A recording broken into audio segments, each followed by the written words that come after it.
Okay, you have a question, Calvin? Yes. What assurance do I have that this education is adequately preparing me for the 21st century? Am I getting the skills I'll need to effectively compete in a tough global economy? I want a high-paying job when I get out of here. I want opportunity. In that case, young man, I suggest you start working harder. What you get out of school depends on what you put into it. Oh, then forget it.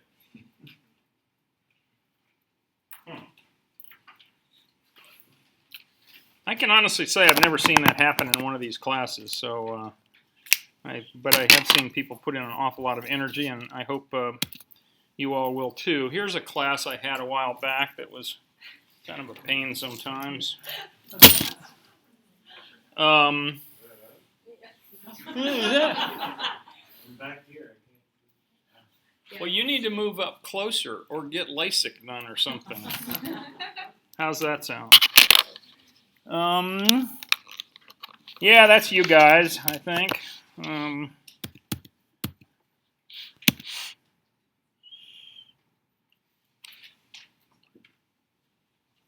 Yeah, that's you. I had a nice holiday. We went to the beach over at Depot Bay. If you've never been there, it's really a cool place. That's my oldest boy and his wife and his 2 children. That was really fun. And this was them about a month ago. They were in a play over in McMinnville, a community play. And this is my boy. He played one of the cowboys that did a lot of singing in Oklahoma. He did good.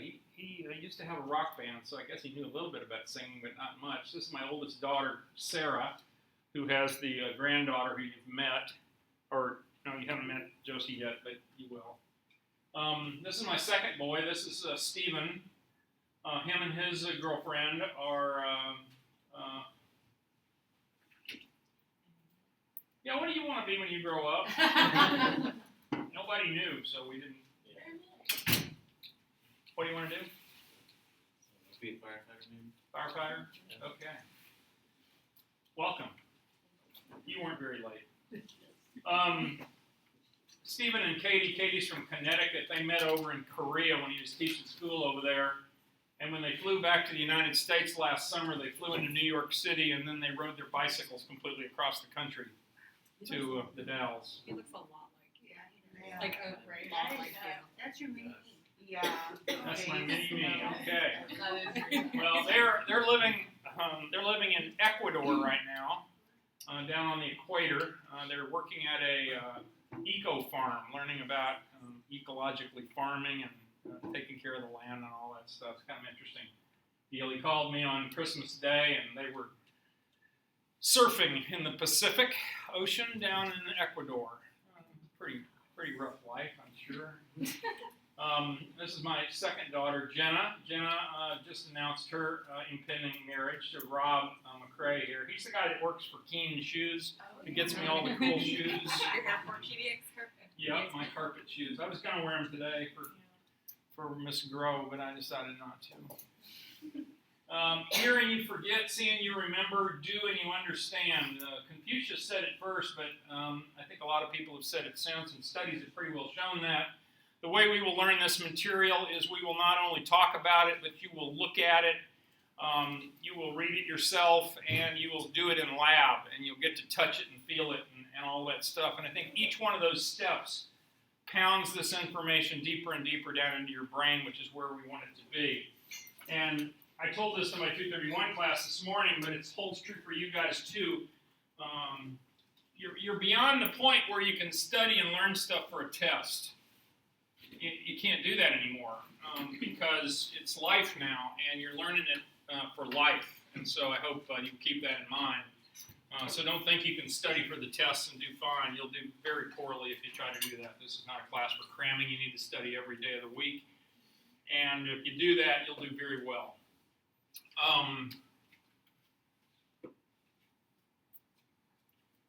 When you hear people talking about how they want to send boots on the ground over in the Middle East or someplace, I think of this, and I hope you do too. because we pay a tremendous price. I was a surgeon in the Navy for a while, and I know firsthand what it's kind of like. It's kind of a pain, and we need to be careful before we send our kids off. This is me driving the boat. This is the Deschutes River. This is my granddaughter up here and two of her friends and her mom. She makes me take them down the Deschutes every year for her birthday. It's kind of fun. I think I've done it 50 times, actually. I was over at Depot Bay and I saw this and I thought you guys would really appreciate this because I knew that you could see the same anatomy in this whale as you do in the humans. And what do we call this part of the bone? And what do we call this uppity part? Pedicle. And the cross part up here would be the lamina. Look familiar, doesn't it? How big is it? It's about this big around. The body is about that big around. These guys weigh up to 13,000 pounds, so they're pretty big boys. I too found a vertebrate in there. Did you? This is kind of cool. This is a little museum they had over there at Depot Bay, and I was looking at it, and I'm thinking, you know, here's the scapula. This is a seal. This is a sea lion seal. That's the scapula. Does it look familiar? It's got a spine on it. It's got a glenoid fossa. This is the humerus. It's shaped a little different than ours, but it's sort of the same. What's this bone here? Well, this part of it's called the olecranon. This is the ulna, yeah. Radius. Look at the head of the radius. It looks exactly like the head of radius in us. Carpals. Pretty cool. If you've never studied comparative anatomy, if you ever get a chance, it's really cool to study and see the relationships of the bones and everything between the different animals. This is a guy by the name of Bill Bowerman. He was the track coach at the University of Oregon for about 25 years. This is the most famous track in the world, just so you know. If you don't know that, I'm just telling you it is. It's called Hayward Field. It's in Eugene at the University of Oregon. The United States Olympic trials have been held on that track 6 times in the last 100 years. Zillion records have been set on that field. Bill Bowerman was the coach, and he had this guy who was on his track team by the name of Phil Knight. You may have heard of him. And him and Phil went out into Bill's garage, and they started pouring plastic and rubber stuff on his waffle iron. And he came up with these waffle soles for shoes. And here is him standing on a waffle iron. And these two guys started Nike, the Nike Corporation. Phil Knight's a billionaire, the first billionaire in the history of the state of Oregon. Bill Bowerman was a multimillionaire. He kind of got out early, but still became a multimillionaire. He lived in Fossil, Oregon, which is just south of the Dalles, where I spent my career. And he made the decision, kind of like LeBron James has, to send every kid in school to college. And every single kid that's graduated from Fossil High School has gotten to go to college for free, as long as they keep their grades up. And he paid for it. The problem was that sort of killed the town, because kids don't come back to a little town of 600 people after they've been to the big city and seen college and gotten to have all the experiences you guys are getting to have right here. This is a picture. This is three of my students from a couple of years ago. This was after they left me. They were in fall of 14. They were starting nursing school down at the University of Oregon Health Sciences Center.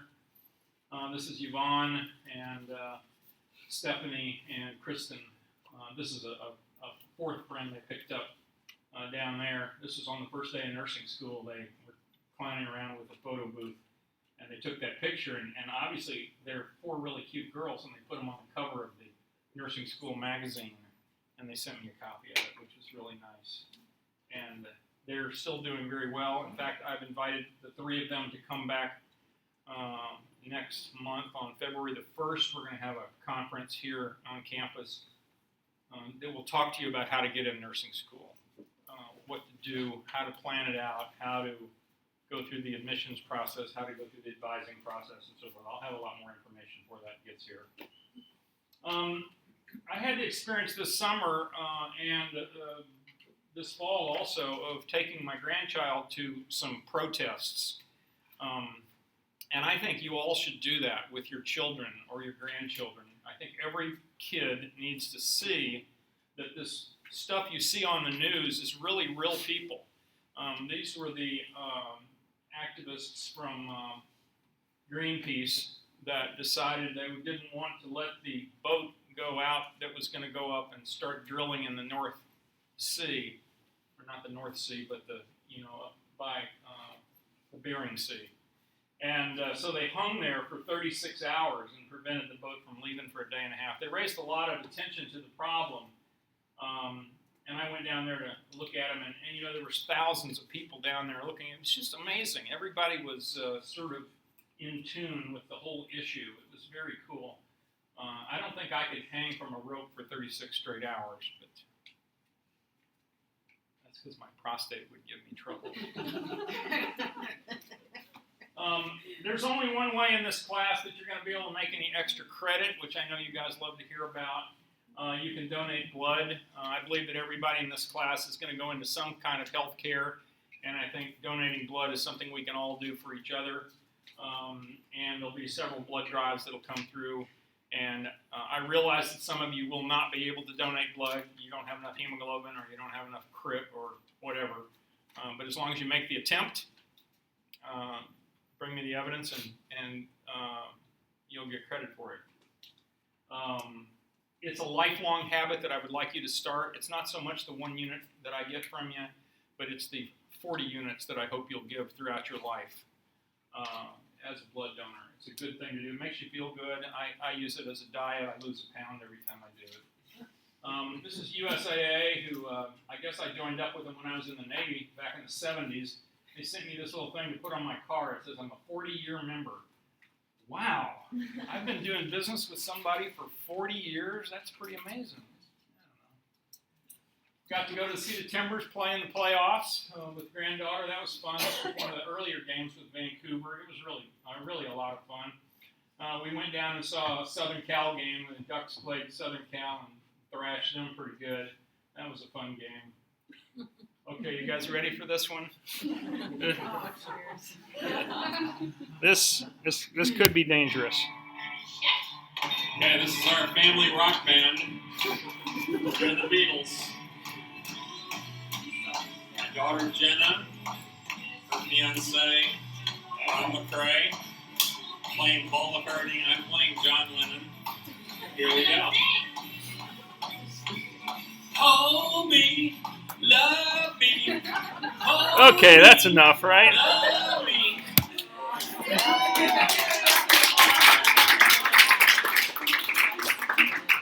My wife and I went down to see the Christmas lights down in Portland. It's so pretty down there. That's her in the dark there. Another thing I got to do this holiday, which I would highly recommend to all of you, there's a show they do with the Oregon Symphony called Gospel Christmas, and this is the guy who leads the singers and the orchestra both, who comes up from California for this show every year. They do it 5 times, I think, like Thursday, Friday, Saturday, and then Sunday afternoon. And there's about 100 singers in the back, kind of the best of Portland area gospel music singers. And then the entire Oregon Symphony is there. And I just have to tell you, this was amazing. By the end of it, the place was packed. Every person in the place was standing, clapping, singing, and dancing. Now, this is in the Schnitz. It's a pretty uppity place. But let me tell you, it was rocking. It was really fun. And it was Christmas music, and it was just a great time. If you get a chance to go to it, this is the 17th year they've done it, so they'll be doing it a few more years, I'm sure. Go and see it. Gospel Christmas. talk to you for a minute about the Montrose book. Those of you who have looked over this, the syllabus know that I require you to read a book this term called, Body of Work. And it's a story about this lady by the name of Christine Montrose who was older. I think she was about 29 or 30, decided to go to medical school. And she went to medical school, and the first day when she went into medical school, they gave her a box, just like the boxes of bones we have here. They gave her a box of bones, and they said, here's your bones to study this semester. And she took them out to her car, and she couldn't quite figure out what to do. I mean, this used to be a person. Like, they put him in the front seat, put the seatbelt on him. I put him in the trunk. I put him in the back seat. And then as she and her team of 3 other medical students went through dissecting this person, and doing a human dissection it's kind of like doing these cats, except we did it till there was really nothing left. I mean, you dissected the whole thing. And then at the end of their experience, they had the families of the people who had donated their bodies come in, and they had a ceremony, and they thanked them for letting them dissect their loved one, and then they gave them their loved one they had cremated him by that time and gave him to them. Anyway, so she goes through all these emotional highs and lows and talks about her experience, and that's what this book is about. Now, since you guys have kind of done that, and you're kind of getting an idea what it might be like, I think this is a really good book to read. Not only does it go over a ton of anatomic terms that you'll know all of them by the end of this term, but I think you'll find it very interesting. It's a very good book. The other thing that she does in the second half of the book is she goes to Europe, and she goes and visits a number of the original anatomy laboratories where the original anatomy was done, or original dissections were done. And that may not seem like a big deal, but if you think about it, back in the day, first of all, there was this thing called the Roman Catholic Church that didn't allow dissecting bodies. So basically it was all done in the heat of the night. They would go up and dig up a body that had just been buried that day, bring it in, dissect it very quickly because they didn't have formalin or anything, and it was smelling to high hell even by that evening. And they would dissect it and then take it back and rebury it by daylight. And they didn't have iPhones to take pictures, so they had to call their buddies like Leonardo da Vinci and Michelangelo and say, hey, listen, we're doing a dissection tonight. Can you come over and draw it for us or paint it for us? And that's what they did. So the original drawings that came out of the original dissections were done in these labs. And it's a really gripping story. I think you'll enjoy it. And now that you have these pretty books that are all in color and everything's beautiful and it's all laid out, just think that they didn't have anything back then. And so I got a few comments from students. This affected me in a couple of ways when she was talking about the doctors and how some of them would be so cold and uncaring. Really made me think of how I want to be when I'm with patients. I want to make sure that I might show my patients that I care, even if it may be hard sometimes.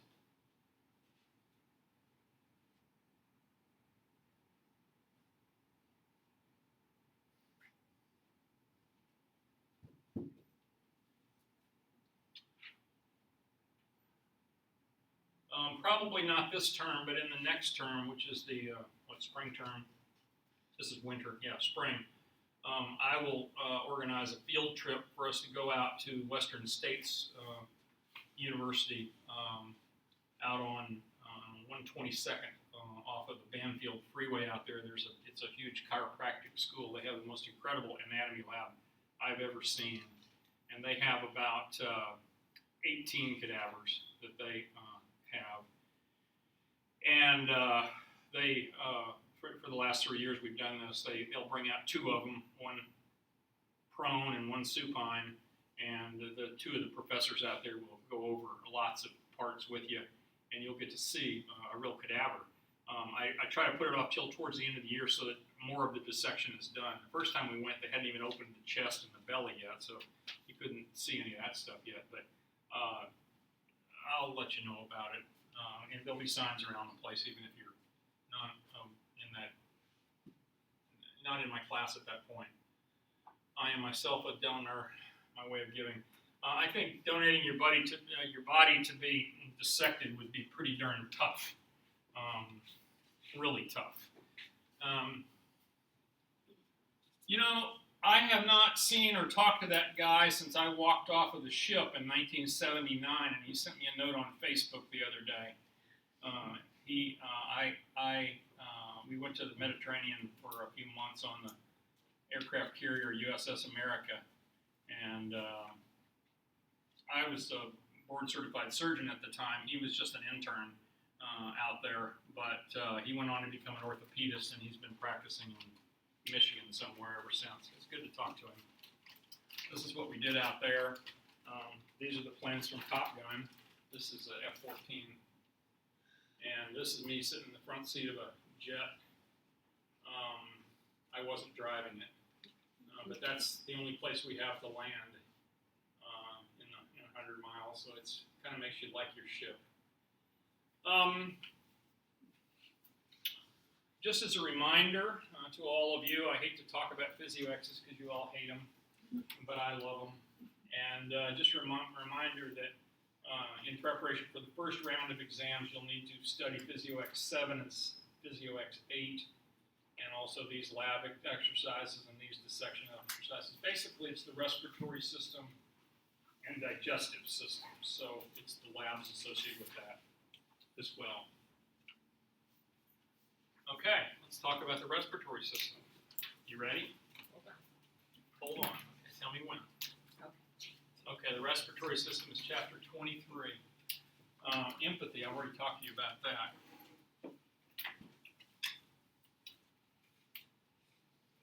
Okay, now I know some of you have seen this x-ray before because you've been in my class before, but for those of you who have not,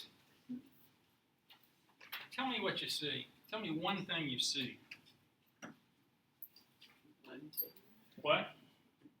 Ribs. Ribs? Okay, that's good. What else? A heart? Yeah. The heart's, that's kind of the heart. What else do you see? Lungs, yeah. Why are the lungs so dark?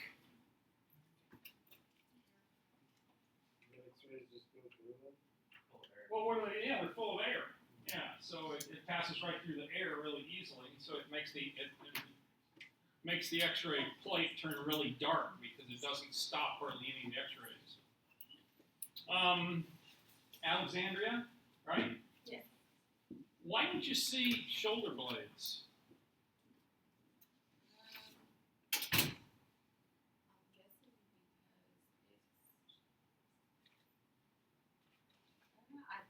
Maybe the patient was born without them.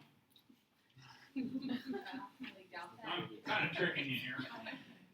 Well, if you've ever had a chest X-ray taken, and you may not have, you go in, here's the plate here, and you put your chin up on the top of it, and then they tell you to put your arms, forward like this, your elbows forward, and they do that to pull your scapulas out to the side so that they're not sitting right there, because what you really want to see mostly is the lumps.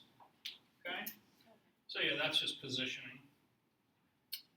And several of you guys are going to do X-ray. Who is going to become an X-ray person? There you go. Oh, sorry. I totally helped you. I was like, oh, wait. What's this thing right here? Now that thing that says LK8.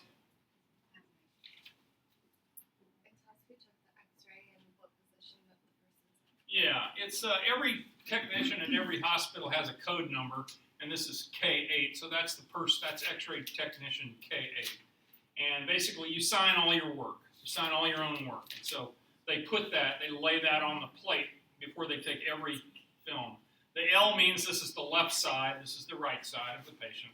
And then this thing here has a little air fluid level in it there, and that's because the film is taken upright, so the fluid goes to the bottom of this little circle right here and gives you that air fluid level.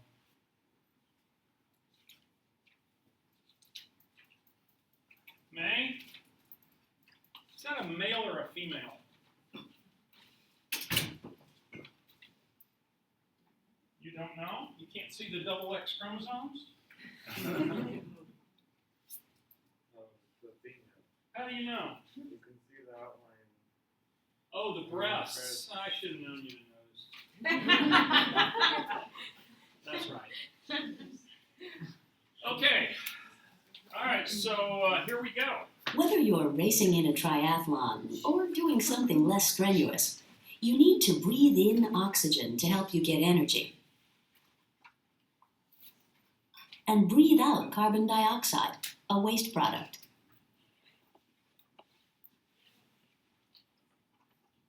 When you inhale, your diaphragm and rib muscles contract, increasing the volume of your lungs. When you exhale, these muscles relax, decreasing the volume of the lungs. When the lungs expand, air pressure in the lungs drops, causing air to flow into the lungs.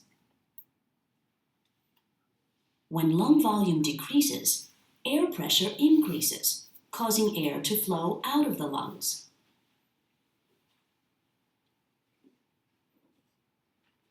Air enters the nose or mouth, moves down the trachea, and goes into the two bronchi. Air moves down smaller and smaller bronchioles until it reaches a tiny sac, an alveolus.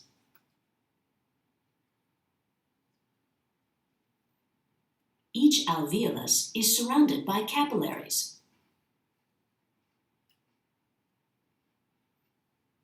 Oxygen diffuses from the alveolus to the blood, and carbon dioxide diffuses from the blood to the alveolus. As blood flows through the capillary, it becomes rich in oxygen.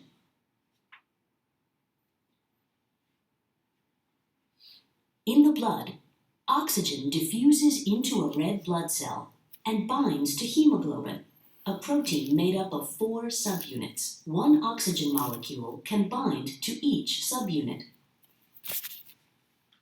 Oxygen-rich blood flows from the lungs to the heart.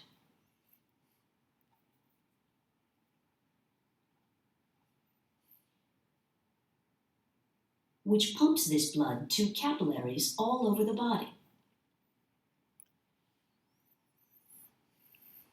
Here, we see oxygen diffusing from a capillary's red blood cells into a muscle cell. Oxygen is used by the cell's mitochondria to produce ATP during cellular respiration. Carbon dioxide is released.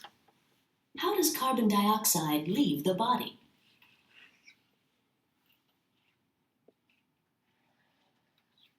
Carbon dioxide diffuses from cells into capillaries. Some carbon dioxide stays in the plasma, the liquid part of the blood.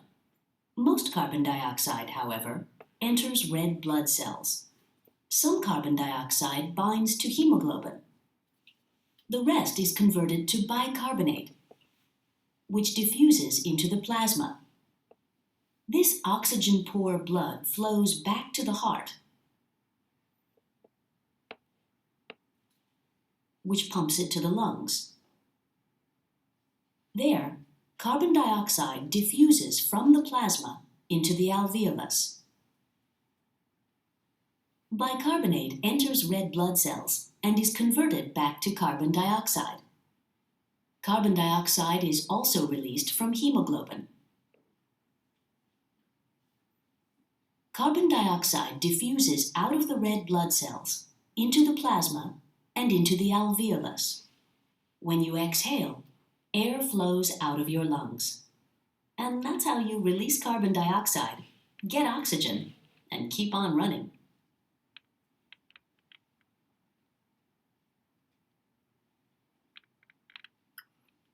Okay, that's all there is to it.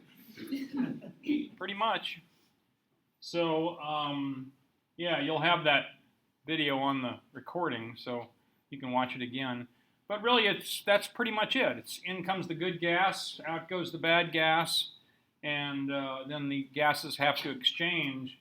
And I think the magic of the whole thing is that you know, all of your body's blood goes through your lungs every time around. So every 90 seconds, all 10 pints of your blood go through your lungs, and then that few seconds that it's passing through the lungs, it does all that good stuff. Oxygen diffuses on board. Carbon dioxide is unloaded out of the blood. What are the 5 functions of the respiratory system? Well, let's start. First of all, the lungs are designed to provide a very extensive gas exchange surface area. I think somewhere in the book it says like 2 tennis courts or 3 tennis courts, something like that. You could lay all the alveoli out and measure the area of them. Your lungs also serve to move the air in and out of your, into your lungs and out of your lungs. The respiratory system prevents us from breathing cold air. By the time we breathe it in through our nose, and it gets sloshed around by those nasal conchi. Remember those guys that are hanging off the sides of your nose, and they're covered with lots of blood vessels and lots of mucus and fluid. Picks up, it makes the air get really moist and also really warm, so that we can go out running on a really cold day and not freeze the inside of our trachea. We also use our respiratory system to make sounds. I wouldn't be here talking if it weren't for my larynx and my lungs blowing air in and out of my respiratory system. And also, our respiratory system participates in our smell system, the olfactory system. Because if you can't breathe, you can't smell. How's that sound? Okay, that's easy enough.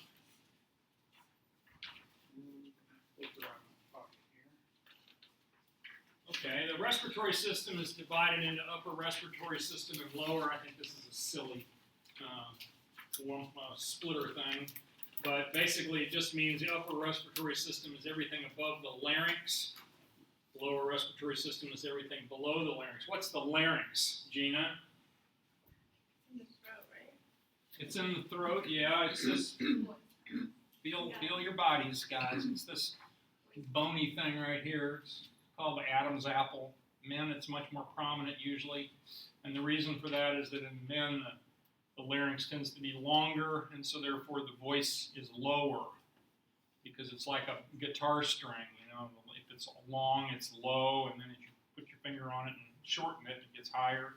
Same thing with the larynx. But the larynx is your voice box. It's this thing right here. We'll talk about it at length as we get through it. So you can, this is another way to split things up. You can consider the respiratory tract consists of a conducting portion and a respiratory portion. In other words, the whole upper part and all the way down the trachea and the bronchi and so forth, those are just pipes. And their only function is to get that air down there into your lungs, into the respiratory portion, which is really the tiniest little bronchioles, which are called respiratory bronchioles, and the alveoli. Respiratory bronchioles, I think, is a silly term, but I'll go over it when we get to it. But it's basically the tiniest little bronchioles just before it turns into nothing but alveoli. And so there's usually a lot of alveoli coming off the sides of these respiratory bronchioles. That's kind of their definition, I guess. Alveoli are air-filled pockets in the lungs. It's where all the gas exchange is going to take place. So really, the first part of it is everything just to get the air down there. All the action really takes place in the alveoli where the gases are exchanged and so forth. Here's a little diagram. This divides it at the larynx here between upper and lower system, pharynx, mouth, nasal cavity, internal nares, external nares, nasal conchi. Remember those guys? What bone is that right there? What's the name of that bone? Huh? No? Maxillary, maxilla. Upper jaw, right? Teeth are coming out of it. See that? Oh, gee, I thought we didn't have to know that anymore. Damn it. Okay, respiratory epithelium of the nasal cavity and the conducting system. This is what the surface looks like. If you can look with a microscope right at the surface of the inside of your trachea, this is what it would look like. Now, what that is, these are a whole bunch of little cilia and little outpouching things they kind of sit there and wave in the breeze, you know, and every time we take a breath of air in, we always breathe in some garbage with it. And if you live in Delhi, India, or if you live in Beijing, China, the pollution is so high now that I don't know how anybody can live there, to be quite honest with you. It's just amazing. Normal in this country is I think like 50, and their readings are running 750. Got like 30 times more pollution in there. You can hardly see across the street in some places there because of the smoke and air pollution.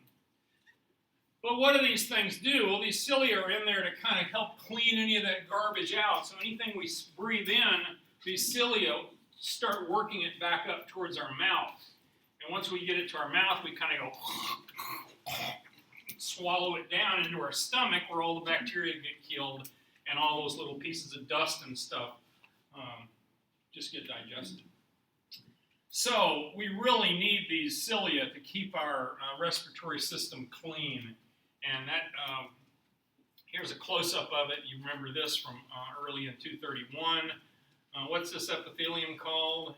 Pseudostratified ciliated. PCCE, right? Pseudostratified ciliated. A lot of goblet cells, which are mucus cells around there in the way, and all of these cilia up here. Now, what do the cilia do? They're the ones that are moving things up. And there's a little mucus layer out here as well. And this is called the respiratory elevator. It basically serves like an elevator, and it's constantly pushing things up and getting them back up to your larynx where you can swallow them. Now, I hope nobody in this room smokes, but if you do, I'll just tell you that every time you smoke a cigarette, you paralyze these cilia for 12 hours. So unless you're smoking less than 2 cigarettes a day, your cilia are always paralyzed, and you lose this protective influence of being able to lift all that stuff up and get it back up to your mouth where you can swallow it and protect your lungs.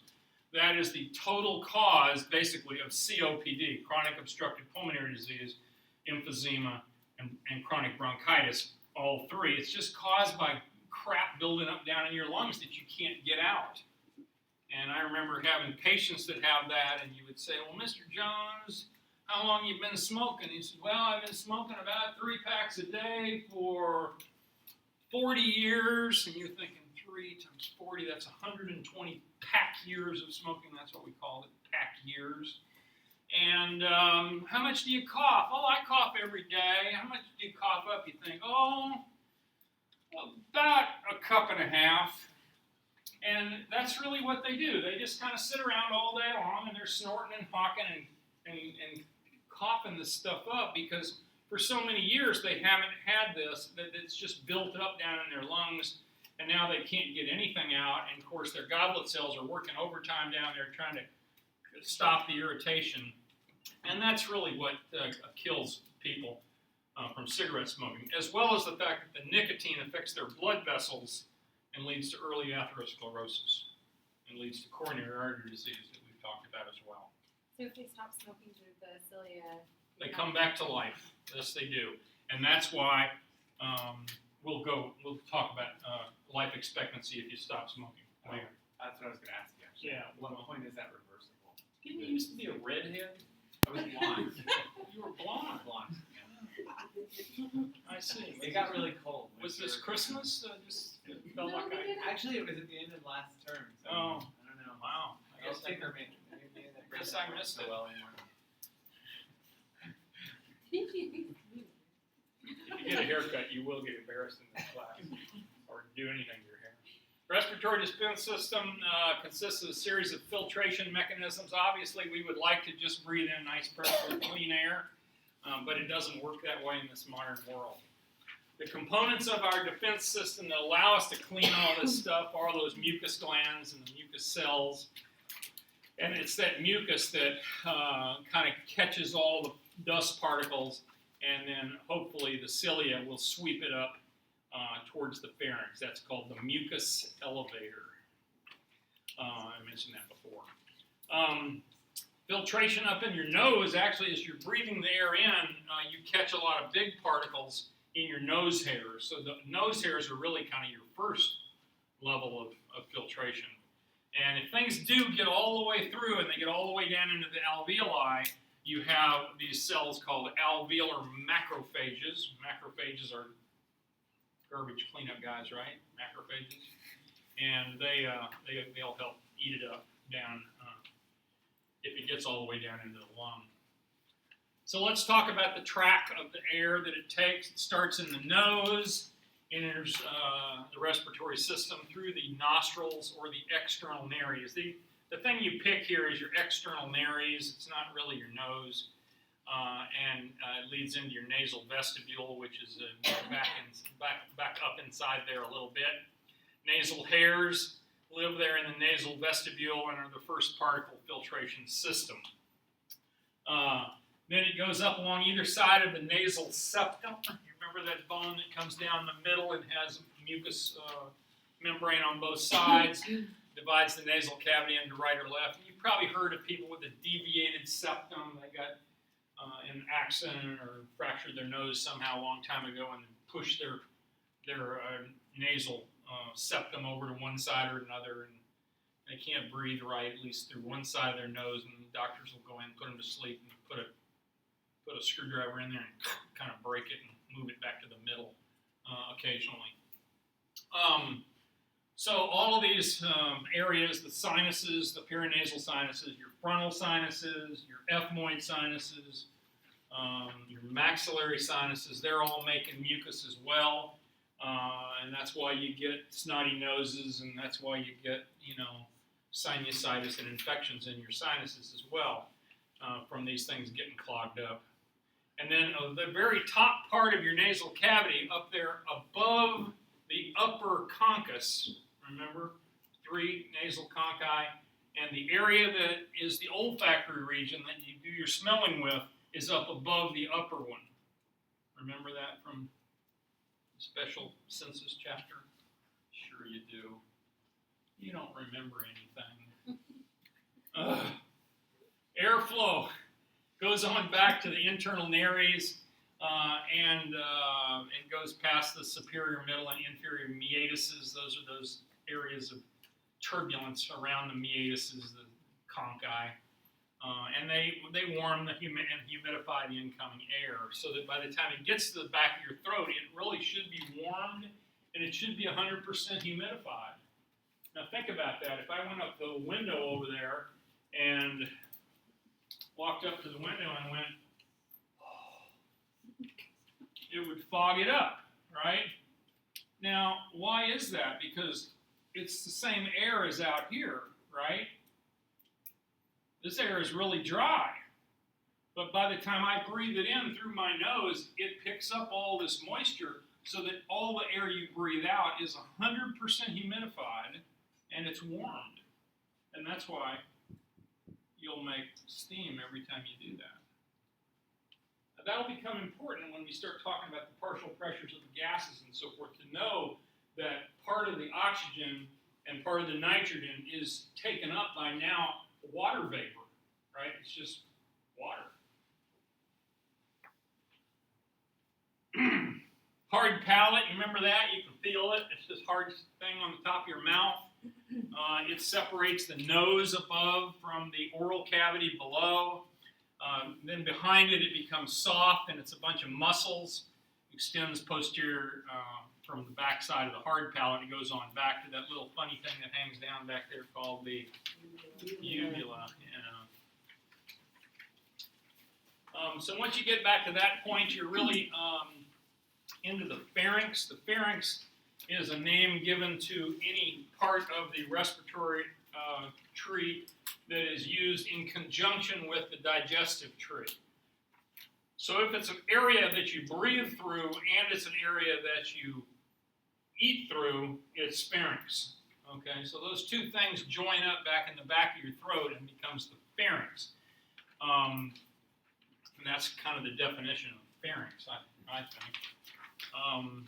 It goes on back through the internal nares, which is really where it dumps out of the nose cavity, the nasal cavity, and back into the pharynx. And once again, it's very much humidified by the time it gets there. And this is really what gives you trouble if you mouth breathe. If you're out jogging and it's a really cold day and you decide to just breathe through your mouth, you're dying and you're breathing through your mouth, you're going to get a very sore throat very quick, and the inner lining of your trachea and your pharynx back there is going to get really red and raw very quickly.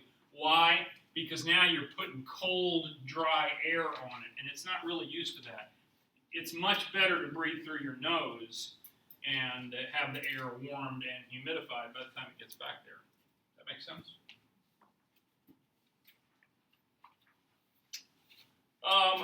Bunch of cartilages up in here. I don't know. You don't need to know the names of these or anything. They're just cartilages in your nose. I think I made this when I was back in 231.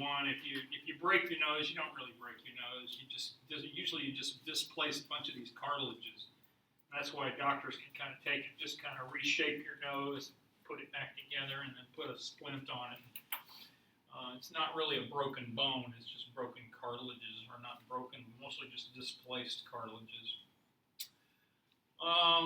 What do we call this view of the head? What's that plane called? A frontal or a coronal, right? The crown, coronal. Here's a nice coronal slice coming from the brain up here on top. Here's a sinus, air-filled sinus up here right above the eyeballs. Coming down through the middle, you've got your perpendicular plate of your ethmoid. You've got your vomer is playing part of this bone here, hard palate. Here's your three conchi, 1, 2, 3 conchi. Kind of a neat picture, isn't it? Here's, what do we call this view? What do we call that plane? Sagittal plane, right down the middle, divides us into right and left halves. So here it comes. You've got your tonsils back in here and there, your mandible, your hyoid bone. Remember your hyoid bone? It's the one that's way back up in here. You can hardly feel it, but if you push on it, it'll make you feel kind of gaggy. Way up above your, this is your thyroid cartilage here, which is your Adam's apple. Notice that just inside the thyroid cartilage right here is where your glottis is. Your glottis is where your vocal cords are. That's where you're actually making noise. They are vibrating in the wind right there. And see, here's where the laryngopharynx ends, because its food comes this way, but food goes this way and air goes this way. So that's the end of the pharynx right across there. Makes sense? And the air that as it comes by here is where the noise is made. And we'll talk about that more in depth as we get on through this thing. Oh, one other thing that's kind of cool. What's this thing here? An entrance to the auditory tube. What does that mean? Huh? Auditory tube? Okay, eustachian tube. Call it that if you want. Where does the auditory tube go?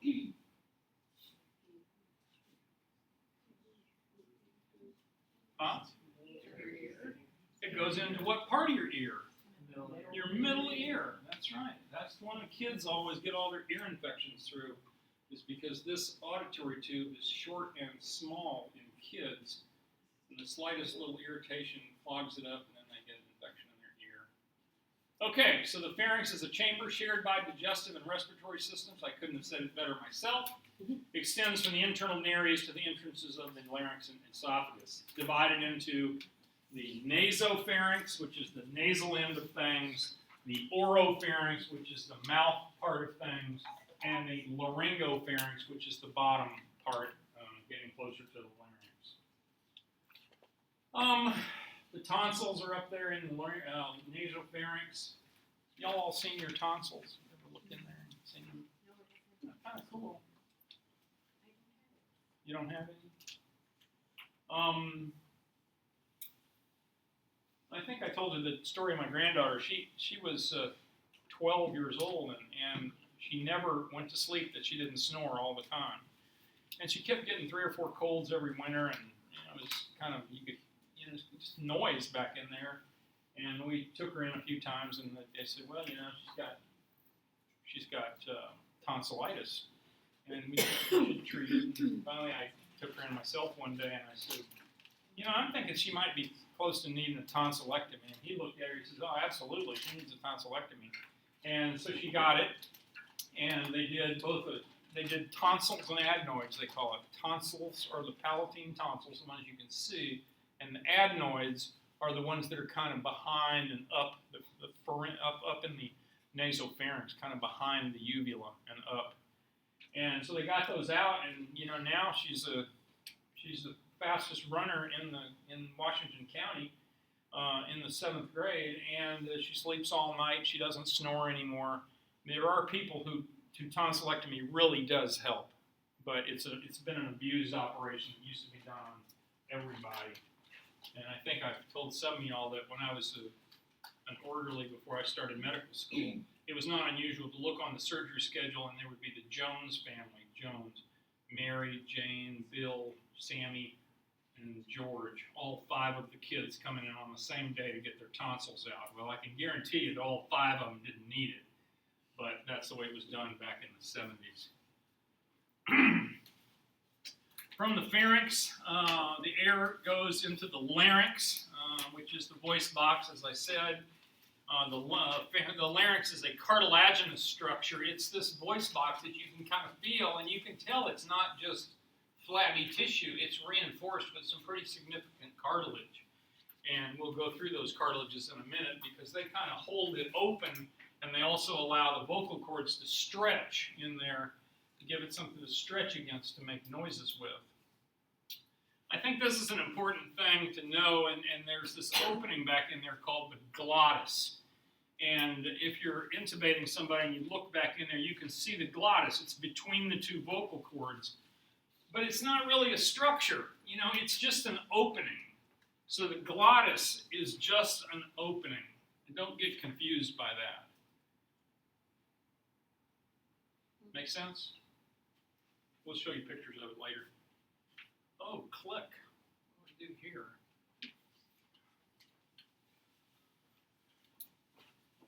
Boy, I hope this works. This would be so nice. I guess not. I think I got them in here later. I've got a couple of bronchoscopies where you take a bronchoscope and go look back in there. You can see this whole passage all the way down.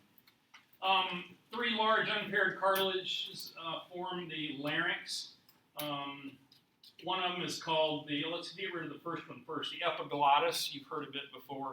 It's basically this is the larynx right here. The epiglottis is that flapper valve that fits across the top so that when you swallow food, it doesn't go down into your trachea, but it goes down into your esophagus. Then the 2 major cartilages right here are the thyroid cartilages, which is this big one right here. And the one right below that is called the cricoid cartilage. And the other important point, and you can look at this when you look at your pictures, but the thyroid cartilage, thyroid gland lives right up here in front, Thyroid means shield in Greek. It's shaped like a shield. And so the thyroid cartilage is very big up front. But when you go around back, the thyroid cartilage is very narrow. And the cricoid cartilage is just the opposite. It's very big in back, but very small in the front. So you can feel right here, and you're feeling the thyroid, and then as you walk down the thyroid, you get to the cricoid. It's the next one right down there. And I think, the best way to tell it's the thyroid is if you push on the cricoid cartilage a little bit, it just kind of makes you feel nauseated. It just makes you feel kind of yucky.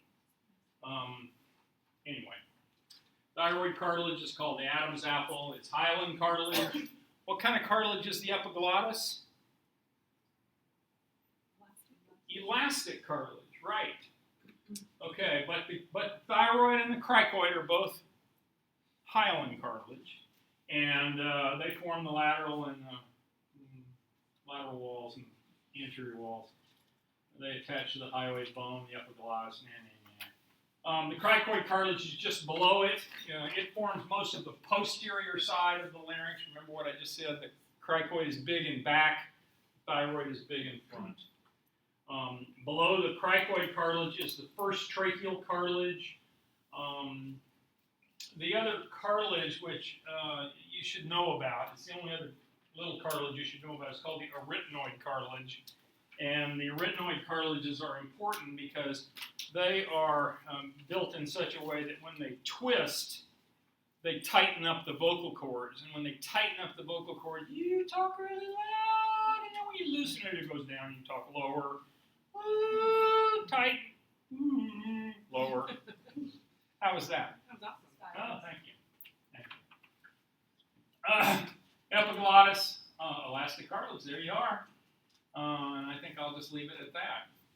So basically, the cricoid and thyroid, their whole job is just to create this ring there that the vocal cords can work off of. The glottis, the opening, can be stretched or made small, and that's the entrance to the trachea.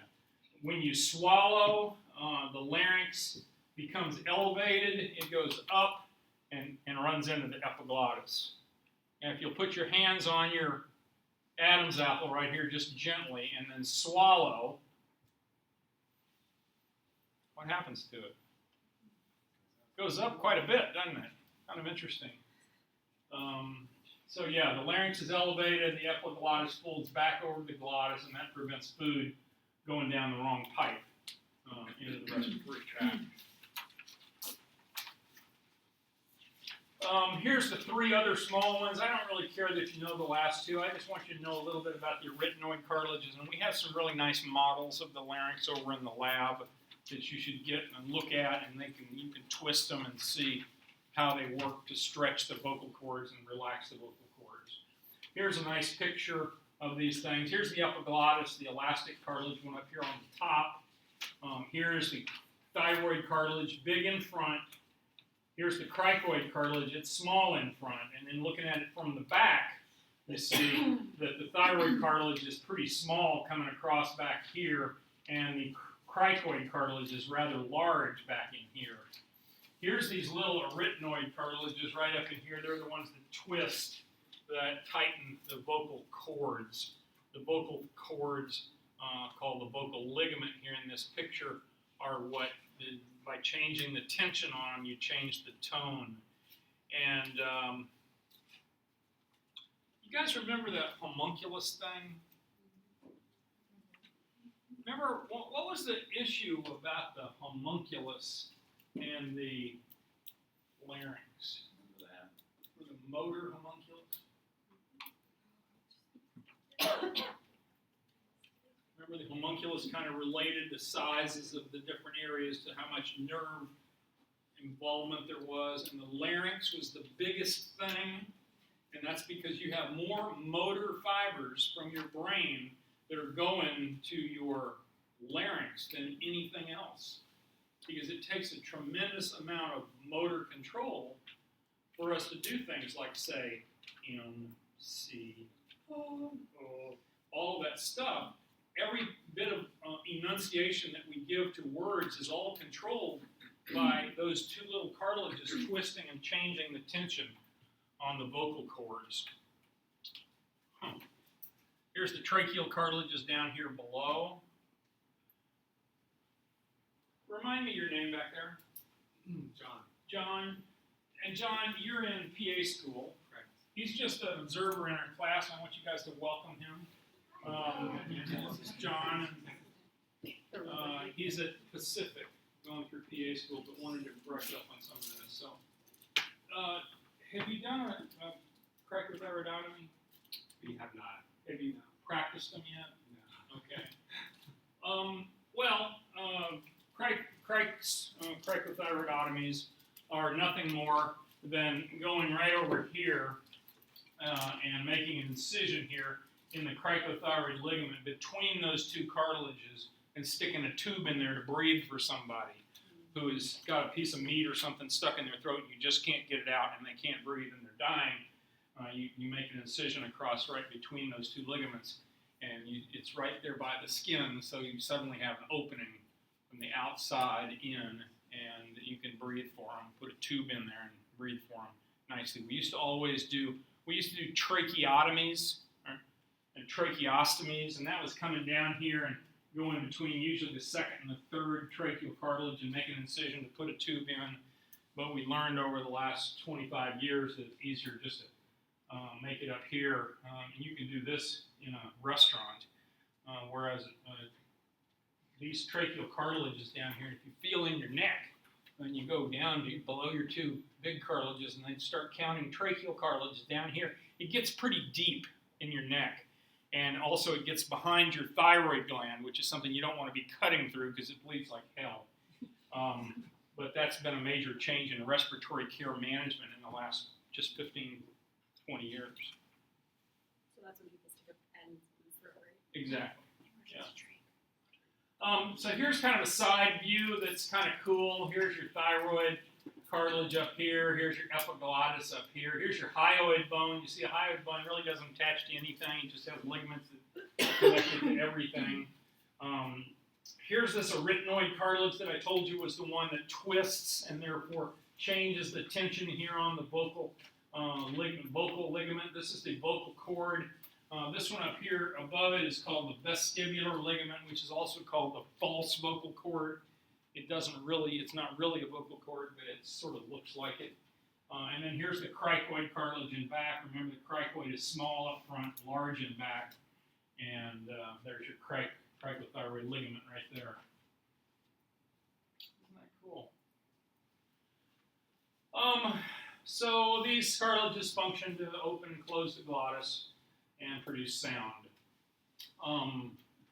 There's a whole bunch of ligaments that the book talks about. You do not need to know the names of any of them. I just want you to know that there are ligaments that kind of hold this all in here together and move it up and down when you swallow, but don't worry about the names of any of them. Leave it at that. Vestibular ligaments are those false vocal cords, and they're just there. They're kind of right above the vocal cords to protect your vocal cords if you should swallow something that was sharp or bony or something. So it's sort of just a protective thing. It does not make noise. Sound production is produced by air passing through the glottis, vibrates the vocal cords, and produces sound waves. You know, I'm not very good at this, but if you take a piece of paper, and your kids have probably done this all the time. You used to do this when you were in third grade to irritate the teacher. Can you do it? No.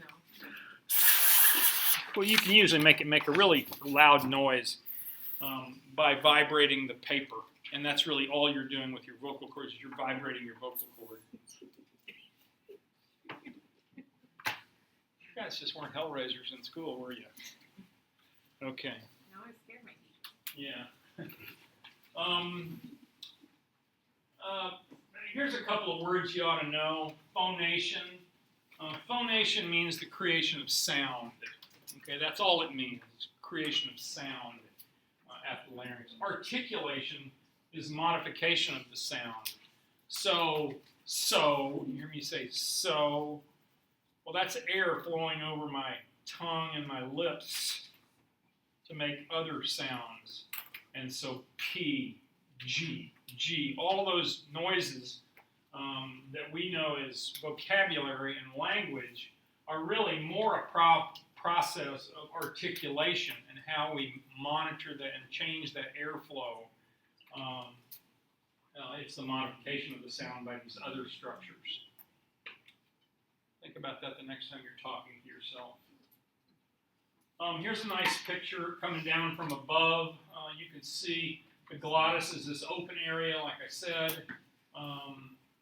Here's the vocal fold right here, the vocal cord.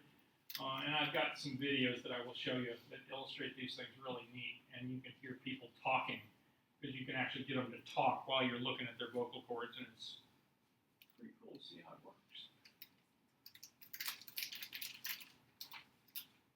You guys remember intrinsic versus extrinsic muscles? These are, what we're talking about here is intrinsic muscles that are within the larynx that control the inner workings of the larynx. The extrinsic laryngeal muscles are the ones that move it around and move it up and down. Okay, let's stop at the trachea, and we'll carry on from there. We'll meet in lab. We'll meet in lab about 5 minutes late at least, since we're leaving here 5 minutes late. Did everybody get the handouts? There's handouts up here if you didn't get them. People who need note cards. Yeah. Note cards, yeah, everybody needs a note card for a name tag. Oh, and by the way, let me give you my little spiel on the signatures for the note cards. I tried this. I've tried it 2 terms now, and I'm sort of getting it perfected. I had students in my other class that had like 17, 13, 15 signatures. I think if you had 7 signatures, you got full credit last term. So I'm going to do it like this. I will sign them 5 times. So 5 different days when we're in lab, towards the end of the lab, I'll say, hey, I'm going to sign cards tonight, and I'll wander around the room and put a little signature on it. And you can get 5 signatures from me, and if you get all 5 of them from me, that's all you need. You'll get full credit for your participation points. If you have to miss lab one day, and I do sign papers, then you can go to open lab. Melissa can give you up to 2 replacements. She'll sign your card. So this is not only your name tag, but it's also your attendance register. That makes sense? Yes, sir. And if you lose it, start again. So it's not only a test of attendance, but it's a test of responsibility. Because If you can't manage that card, you shouldn't. you shouldn't be here. How's that sound? Pretty brutal. Pretty brutal. I've kept my kids alive. That's okay. Here we go. So the trachea is called the windpipe. It's the one tube that goes down. It's going to supply both lungs. You remember it from the histology section early on. It had the PCCE lining it. It had those tracheal cartilages, remember, that went almost all the way around, and they were open and back, so you could swallow big bites of food and it'd still get by. When it branches into the 2 main pulmonary bronchi. We used to always call them the main stem bronchi. There was a right and a left one. The right one went to the right one, and the left one went to the left one. There's a lot of mucus glands. That's why you hock up a bunch of stuff when you get inflammation in your bronchial tubes, which includes your trachea.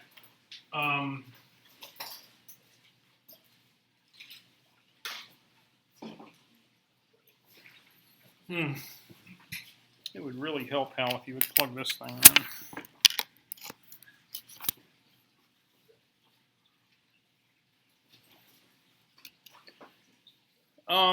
So here's a laryngoscopy that I hope will pop up the way it's supposed to. Let's go back. P. Not doing it.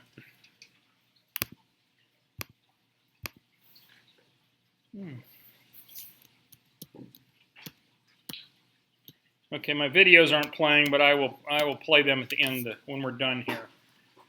All right, here's a picture of the trachea, and we looked at a number of these early on in A&P.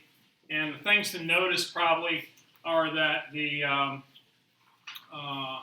lumen of the trachea is the big area out here. Notice that the cartilages extend usually 3/4 or 80% of the way around the trachea. That's hyaline cartilage. Remember when we were first learning about hyaline cartilage, this is the example we used. And you remember that running across the back here between the 2 ends of the tracheal cartilage is a muscle which is called the trachealis muscle that finishes out the trip around here. Notice that on a lot of the slides of the trachea, you will see thyroid gland up here in front. You'll often see common carotid artery, jugular vein out to the sides. Sometimes you'll even see parathyroid gland in the thyroid gland back here. And notice that right behind the trachea is the esophagus. Now remember that the esophagus almost always stays collapsed. It stays closed almost all the time, which is kind of nice because you really don't want stuff sloshing up your esophagus. That gives you GERD or GE reflux disease or heartburn. We'll talk about that when we get to that next chapter. There's about 15 or 20 tracheal cartilages as you go down the trachea. And I think one of the rules to keep in mind is that as you go down through the whole respiratory tree, the cartilage becomes less and less. So the cartilage in the trachea is a lot. When you get into the mid-sized bronchioles, there's still a lot of cartilage. But by the time you get down to the last little ones, there's almost no cartilage. There may be just a little patch of cartilage here and there, and then eventually there's no cartilage at all. It's just muscle in the wall of the little bitty ones. So,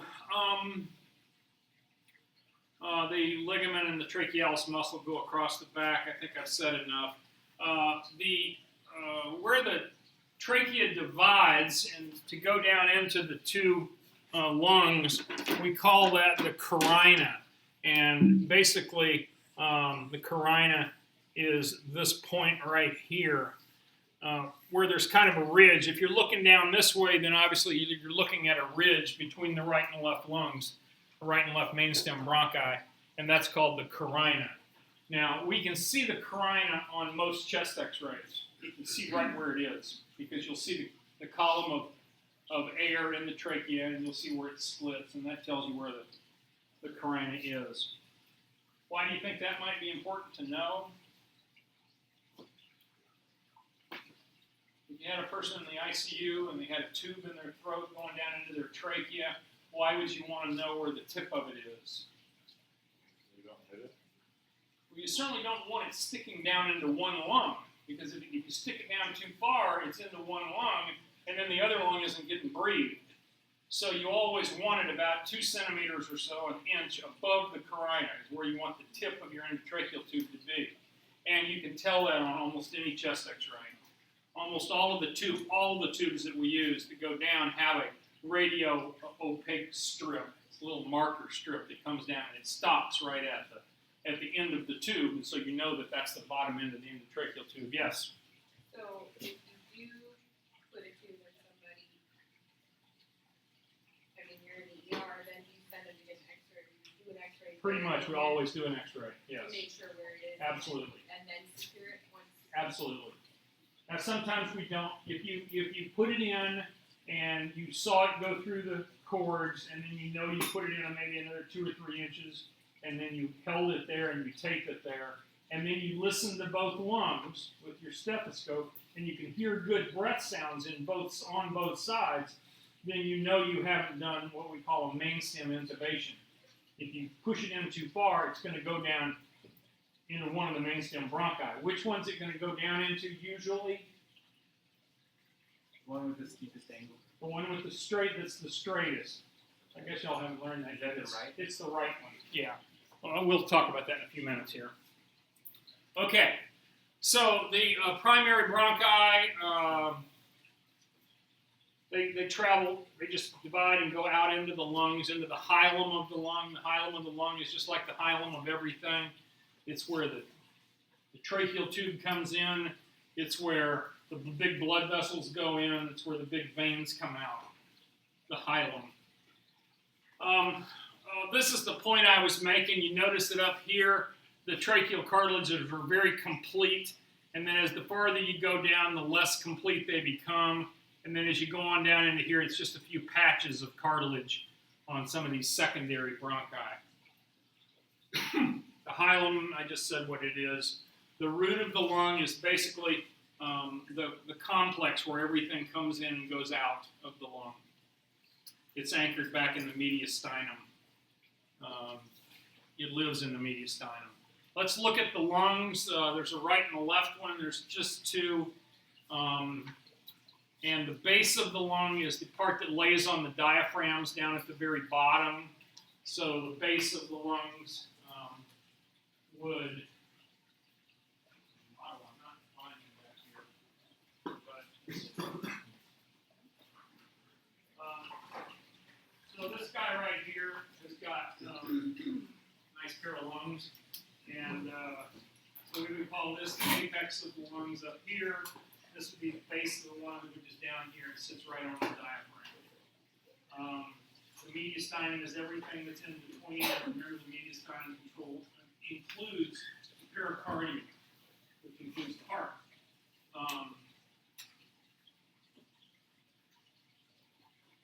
It'd be really nice if I could read that slide a little bit back here, but I can't.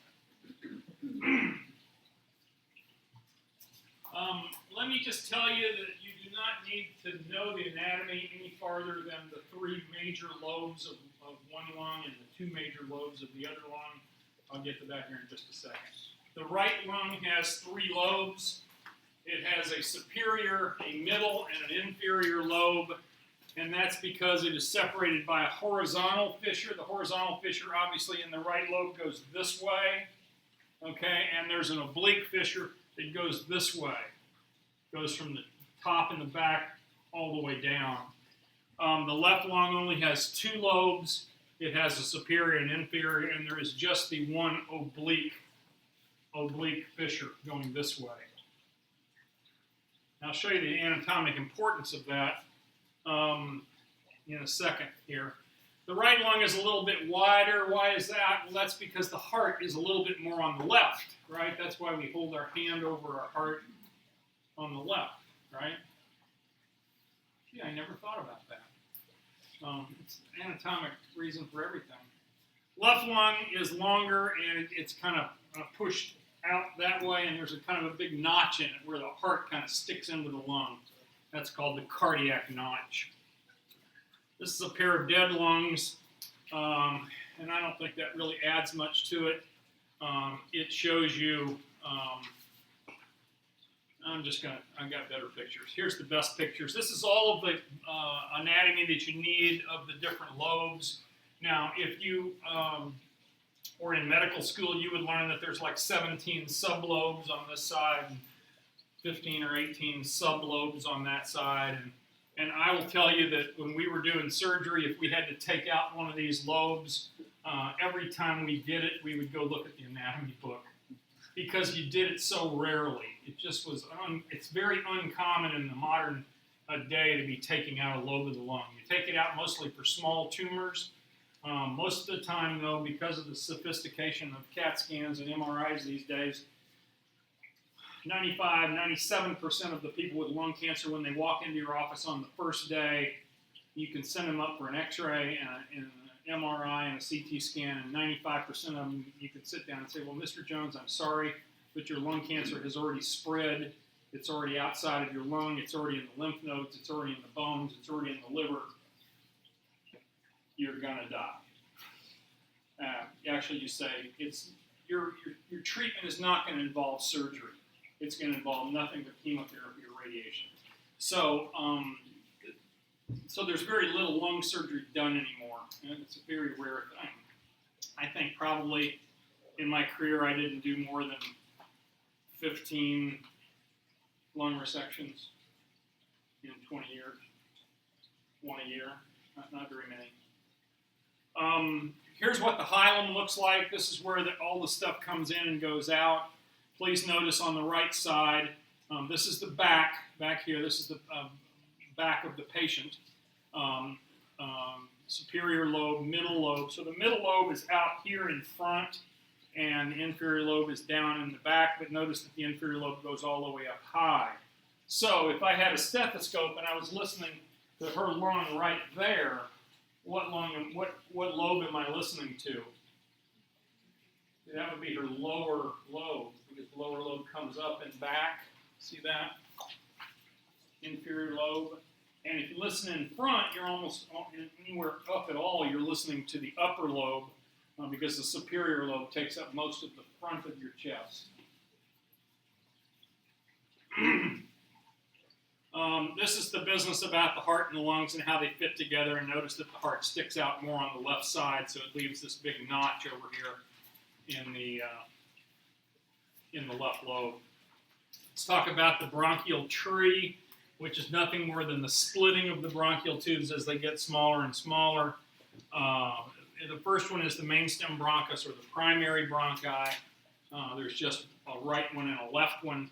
And then they start branching. Even before they get themselves into the substance of the lung itself, they've started to branch. And then once they get into the lungs itself and become intrapulmonary, then they branch a lot more. And they get smaller and smaller and smaller.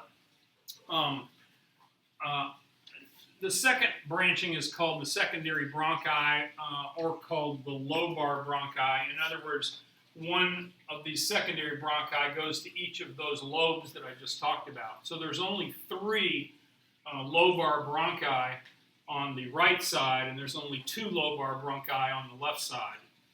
Okay. Then there's a whole bunch more, and all these segments and all these bronchopulmonary segments. I think your book talks about them and has nice colored pictures showing where all the bronchi are and the segments are. Maybe not.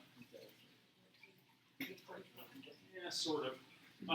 That's not what I was thinking, though. But anyway, you don't need to know any of those. So when it says posterior lateral bronchus, posterior lateral segment of the inferior lobe, you don't need to know any of that. Bronchopulmonary segments, that's the smallest segment that you can actually resect. Even a thoracic surgeon I know used to have to review these before each case. That was me, because it was just something we used so rarely. But it comes back really quick when you look it up in the book. And as I said before, the walls of the tubes have less and less cartilage as they go down. They have more and more smooth muscle. The smooth muscle and the tension in the smooth muscle is what really gives you asthma, or what makes it hard for you to breathe. Anybody have a kid that has asthma?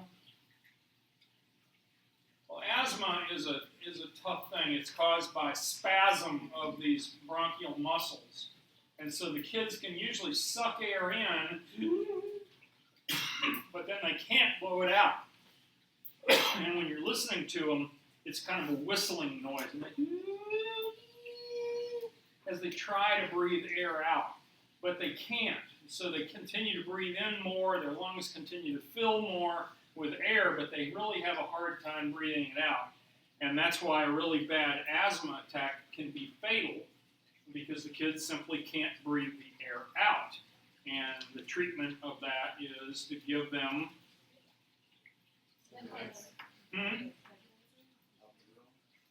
epinephrine. Yeah, an EpiPen of epinephrine will cause their bronchi to relax. Now, epinephrine is what kind of drug? Is it sympathetic or parasympathetic? Sympathetic. So when the lion walks in the room and you're getting this sympathetic flush, what do you want to have happen with your bronchial tubes? You want to have them open. And so that's a sympathetic thing. So epinephrine opens them up if you're scared and you've got a fight or flight. But that's also the treatment in a patient who has a big parasympathetic outpouring, usually from an allergic reaction to something that causes them to go into bronchospasm, it's called, where all their bronchi kind of squeeze down. Yeah? Okay, so what is albuterol then? Albuterol is an inhaler. It does the same thing, it just does it a lot slower. But it doesn't have epinephrine in it. Right. You wouldn't want to, it's another kind of alpha drug, though. It's another sympathetic drug, but it's specific for the lung, and it's much slower acting. It's not something you probably use in an emergency. But there are kids who they think they're starting to get an asthma attack, and they'll start puffing on their albuterol because they know that will gradually relax them. Yeah? Does caffeine do a similar thing as albuterol? Open up the lungs? I don't think so. It's a good question. I never thought about, but I never tried treating bronchospasm with a cup of coffee. Yeah, it does. Not very well. We're going to switch responders to a class on respiratory arrest, distress. Yeah, that would make sense. Coffee ground, Yeah. Yeah, there you go. Okay. Bronchitis. Bronchitis is nothing more than inflammation of the bronchial tubes. The classic diagnosis of bronchitis is a chronic cough or acute cough. People are coughing and they are bringing up sputum. They're bringing up a lot of mucus and stuff. Now, if that inflammation also usually causes the bronchi to go into some spasm as well, and so that usually you can just treat them with fluids and nebulizers and antibiotics and get over bronchitis. Bronchitis can become a long-term chronic problem in the long-term smoker or the old guy with COPD, which is almost always caused by smoking. And they'll be coughing up huge amounts of sputum every day. The size of the bronchial tubes is under autonomic control. We've already kind of talked about that here. It controls the diameter of the bronchioles, and therefore it controls the amount of airflow both in and out of the lungs. Bronchodilation is just what it says. It's opening up the bronchi, causing them to dilate. It can be caused by sympathetic drugs, and it reduces the resistance and lets them breathe better. It's a wonderful thing to see that in action because you can hear it so clearly. I was never very good at listening to the stethoscope and listening to all these weird heart murmurs and stuff. I would always just say, well, call the internist, have them tell me what the murmur is, you know. But with asthma, if you treat someone with asthma, it's very, very obvious. Listening to them is all these whistles and wheezes that you hear in their lungs, and then to hear them get the epinephrine and clear up, it's magic. And they can breathe. And they suddenly don't think they're going to die, which is a nice feeling for them to have. Bronchoconstriction is just the opposite, obviously. It's usually caused by either too much parasympathetic activation or it's caused by histamine release. Remember, histamine is that drug that's stored in mast cells. Remember mast cells from loose areolar tissue? And it basically is released in any allergic type reaction. So kids with bee stings are a big deal here. The story I've probably told most of you before is when I was working at the high school out in the Dalles, the daughter of the assistant police chief had asthma, and it was pretty bad. And she had an allergy to peanuts. And one day the home economics class was making peanut butter cookies. And she was walking down the hall and she breathed in some of the peanut smell, which everybody else was enjoying, and she went in an anaphylactic reaction and dropped on the ground and her heart stopped and she quit breathing and she was in total anaphylaxis. And somebody remembered, luckily, that she had an EpiPen down in the office, and somebody ran down to the office, got her EpiPen, came back and stabbed her with it, and she came back and did fine. But the fact is that these bronchoconstriction is a very terrible thing, and when you see it, it'll scare you and you'll never forget it. Asthma is this excessive stimulation, very restricted airflow. These kids just can't breathe. This is what I was talking about, how the cartilage gets less and less as you go down here. And it's not until you get down here to these last respiratory bronchioles that there is no cartilage at all. It's just muscle in the walls. This is a nice picture. We have a model right back there that looks just like it. One thing I want you to all remember, and this is key for the tests and so forth, is what color blood vessels are blue? What? The deoxygenated blood. Okay, well, is the deoxygenated blood in the arteries or in the veins? It's in the arteries, that's right. So on that model right there that's sitting on that last table, some of them are blue, Well, the ones that are blue are pulmonary arteries. They're going out to the lung to get oxygen. And the ones that are bright red and coming back to the heart are pulmonary veins. So don't let that trick you.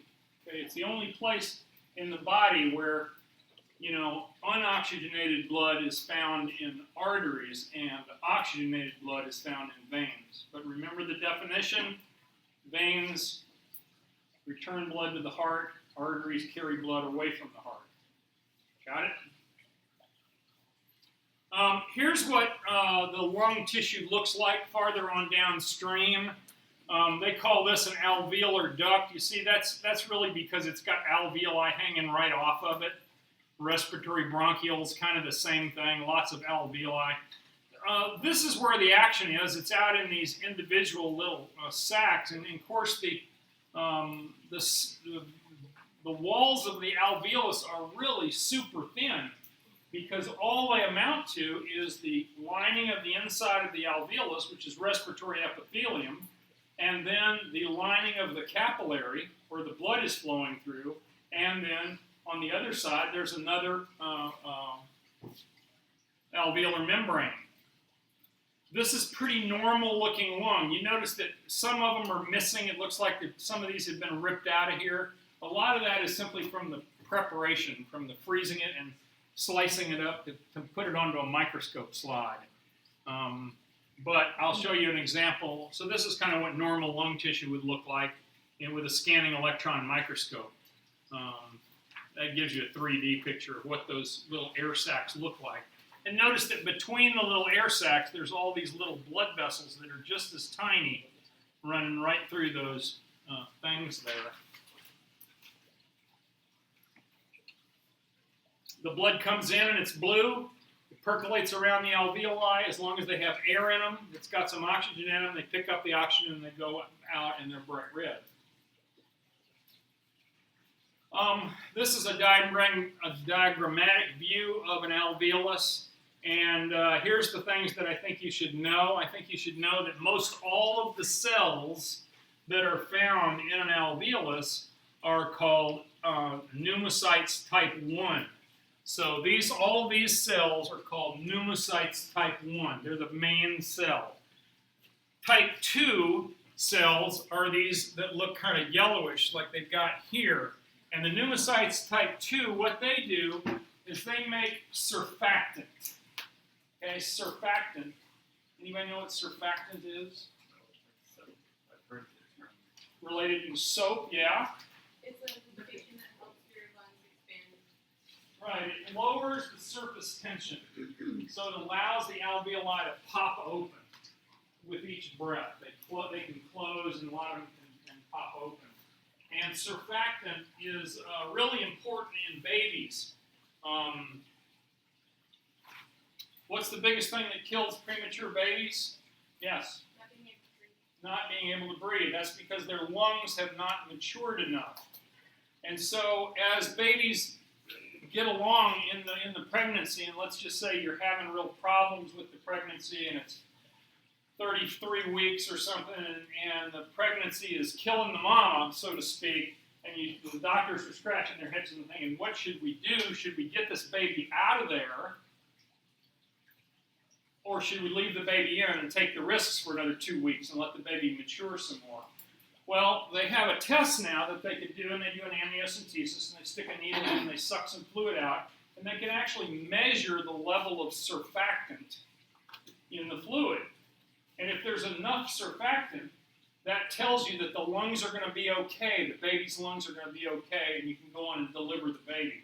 If they don't have enough surfactant, then you just grin and bear it and leave them in, and hopefully they get better. They actually also have surfactant they can give the babies now after they're born. Even if they don't have enough, they can give it to the babies as an inhalation thing, I believe. I've also heard that they can give the mom something to help crack the baby. There you go. So anyway, that's alveolar cells type 1 and type 2. You notice there's also a few other cells around here that are basically alveolar macrophages that I said before. are the garbage eaters. They eat up any dust that made it all the way down into your lungs. And then notice here between this alveolus and that alveolus, there's 1, 2, 3, 4, 5 little capillaries running through there. There's basically capillaries all around each one of these alveoli. So that if you can breathe the air in and you can pump the blood past those alveoli, they're going to be able to pick up that oxygen and keep you going. And that's a good thing. So this is just a list that I don't really expect you to learn, but just it's the route of the air. Sessions quick review: larynx, trachea, primary bronchus, also called mainstem bronchus. Then there's secondary bronchi, and there's just one for each lobe, which means there's 2 on the left and 3 on the right. Then don't worry about these: tertiary bronchioles, terminal bronchioles, respiratory bronchioles, alveolar ducts. These are mostly alveoli, but a little bit of ducts, and then finally alveoli, or the alveolar sacs. So, just keep those in mind, and just know that they just keep getting smaller and smaller and branching out into smaller and smaller pieces of the tree, so to speak. I've already said these things. Just know that pneumocytes type 1 are the most common. There's alveolar macrophages. They're also called dust cells. Alveolar macrophages are called dust cells that pick up that last dust that made it through. And then there's pneumocytes type 2, which produce surfactant. Surfactant is an oily secretion that contains phospholipids and proteins, coats the alveolar surfaces. And, Brian, he said when I asked what surfactant was, he says it has something to do with soap. That's really what soap does. All soap does, when you put it in your laundry or you use it on your skin, it just lowers the surface tension and allows things to fall apart and allows fat molecules to break up like on your skin, and that's really all soap does. And so surfactant in many ways is doing the same thing as soap. Respiratory distress is a term that means difficult respiration, usually due to alveolar collapse. And it can be caused when the pneumocytes type 2 don't produce enough surfactant. Now that can occur in really sick people as well as in newborn babies before they're born, not having enough surfactant. As people go into respiratory failure, as they're getting really sick and their lungs aren't working well, they will oftentimes, it's because they can't make enough surfactant to keep their alveoli open. And as more and more alveoli close, that means that, number one, you're not filling them with air. It also means that any blood that's going past those alveoli isn't getting any oxygen. So it's kind of a double problem there.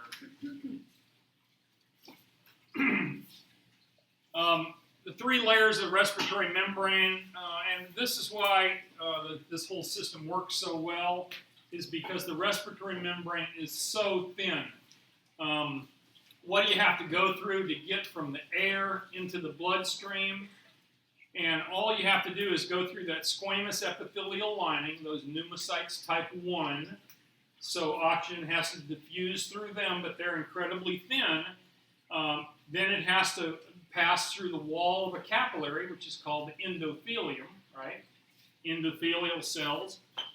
And remember, endothelium is simple squamous epithelium. It lines all of our blood vessels. And then there's a basal lamina between those two that sticks them together that the oxygen has to flow through. That's very thin also. So those are the 3 layers of the respiratory membrane that you ought to know and think about a little bit. And we will talk about them quite a bit more. This is a picture, a schematic kind of picture. If this is the alveolar airspace down here, the white area, you have to go through the wall of the alveolar epithelial cell. You have to go through that basement membrane, the fused basal lamina, and then you have to go through the endothelial cell, which is also very thin. And then, bingo, you're out into this, which is basically blood, basically serum. And then here's a big red blood cell floating by at the same time. So it's a very thin layer that our gases have to flow through for us to get any good out of breathing. Because this distance is very short, and because the main 2 gases, which is oxygen and carbon dioxide, are very lipid soluble, they go right through those membranes. Because remember, membranes are made up of little double-headed things called Oh, phospholipid bilayers, right? Phospholipids. What happens if the alveoli get really inflamed and get full of pus? That's called pneumonia. We'll see pneumonia as a bunch of fluid in a lobe of the lung, for example. I have a bunch of x-rays I'll show you before we finish this chapter that show that.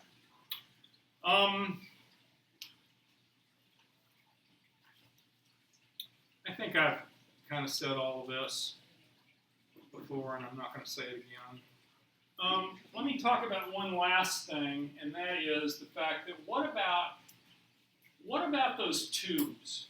What about the bronchi, the trachea, and those big bronchi? They're thick. You know, they have some real thickness to them. They have a lot of muscle in them. They have a lot of cartilage in them. So they need blood too, right? But any blood you send to them, is not gonna get oxygenated, right? The blood that flowed and went to the wall of the bronchioles did not get oxygenated, right? So it's kind of a different case, and I think that what you have to know is that there's a second arterial system in the lungs. The main arterial system is the pulmonary arteries, and that's blue blood. That's unoxygenated blood that's flowing to the lungs. And that's the blood that's going to go to the alveoli and get oxygenated, right? But there's another set of arteries in everybody's lungs, and that's called the bronchial arteries. The bronchial arteries are real arteries. They're off the aorta. They are very oxygenated, and they are carrying blood in a separate system to the tubules, to all the tubes that are in the lung, to the trachea, to the bronchi, and so forth. Okay? Because those tubes need to be kept alive, and to stay alive, they need oxygen delivered to them through the blood. Okay, so now what happens with that blood? So you've got this blood, and it flows into the lung, and it goes to the tubes, and now it's been used up and it's deoxygenated. What are you going to do with it? Are you going to send it all the way back to the inferior vena cava or the superior vena cava and run it through the heart in a normal fashion? Starting at the lungs, It's already in the lungs, so instead of sending it back to a regular systemic vein, you just dump it into a pulmonary vein, like this one here, on this model here, and it just goes on back to the heart next time around. It's a small amount, but you're going to see that small amount is going to lower the total amount of oxygen in the blood, because it's basically some unoxygenated blood that's flowing in there. I'll have to think about that one. You will. You should think about that one. What's blood pressure? Well, remember, blood pressure in the arteries was usually normal was 120 over 80. Remember that? And remember, the reason that we had to have high blood pressure in the arteries was because we had to be able to pump blood all the way to the top of our head and all the way to the bottom of our feet. And so it took that 120 over 80. And boom, boom, that's what the left ventricle was doing, was creating that high pressure. On the other hand, in the pulmonary circuit, it only has to pump the blood about that far from the heart into the lungs, right? It doesn't have to pump it uphill, really. It doesn't have to pump it downhill. It can be very low pressure, and as a result, it is very low pressure. Pulmonary artery pressure is never really higher than about 30. So it's more like 30 over 2. 30 over 2. So that's why the right ventricle, remember when we were looking at the heart, the right ventricle was a pretty thin wall. Remember, it didn't have to generate that real high pressure, whereas the left ventricle of the heart was really thick because it had to generate that high pressure of 120. So the blood pressure in the lungs, in the pulmonary circuit, pulmonary arteries go into the lungs, and the pulmonary veins coming back from the lungs is very low. because one of the reasons and the problems with it being low is that it can get blocked off pretty easily. And you can get blood clots will obstruct the pulmonary arteries, and that causes that's a pulmonary embolism, called where a blood clot breaks loose, goes through the right side of the heart, goes out the pulmonary artery, blocks off the pulmonary artery. It's called a PE, or pulmonary embolus. You guys seen those ads on TV with Kevin Nealon and Arnold Palmer Yeah. talking about this blood thinner medicine that they can take that's a lot easier to take than the old Coumadin and so forth. The thing they don't say on that ad, and from what I've heard from doctors that are in practice, that I think it's called Reliquis, maybe the name of it. The problem with that stuff is with Coumadin and the other blood thinners that we've always used for years and years, if somebody came in and they were bleeding, you could give them some vitamin K, and within 10 minutes they were clotting normally again.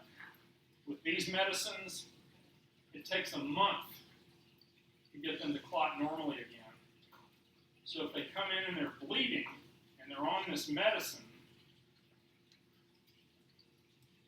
you can't get it to stop. And that can be a problem. I've just heard doctors say they hope they never see a patient on that because of that problem alone, because it's very slow to act and very slow to wear off. Yeah? So then if a patient who's taking their medication, Wait a minute. Go ahead. so if a patient who's taking that medication has trauma and surgery or something, you're kind of like SOL. You're kind of SOL. You'd have to be giving them a lot of fresh frozen plasma. You'd be giving them a lot of blood products, because anytime you give a unit of blood, you're also giving some coagulating factors. So, I mean, it's not hopeless, but it would be a tough deal. You can get what's called fat emboli. When people break their femur or break the big bones in their legs, there's fat on the inside of the femur, and that breaks loose and starts going into the veins, and it can go into the lungs and block off pulmonary veins. And you can get air bubbles into the bloodstream if it's sucking air in somewhere. Those are all different types of pulmonary embolisms. So the pulmonary system, although it's low pressure, has its own set of problems there as well. We talked about the pleural cavities back in 231. Just remember, there's a right pleural cavity and there's a left pleural cavity. The right one contains the right lung, and the left one contains the left. And if they get a bunch of air in that pleural space, we call that a pneumothorax, pneumo, air in the thorax.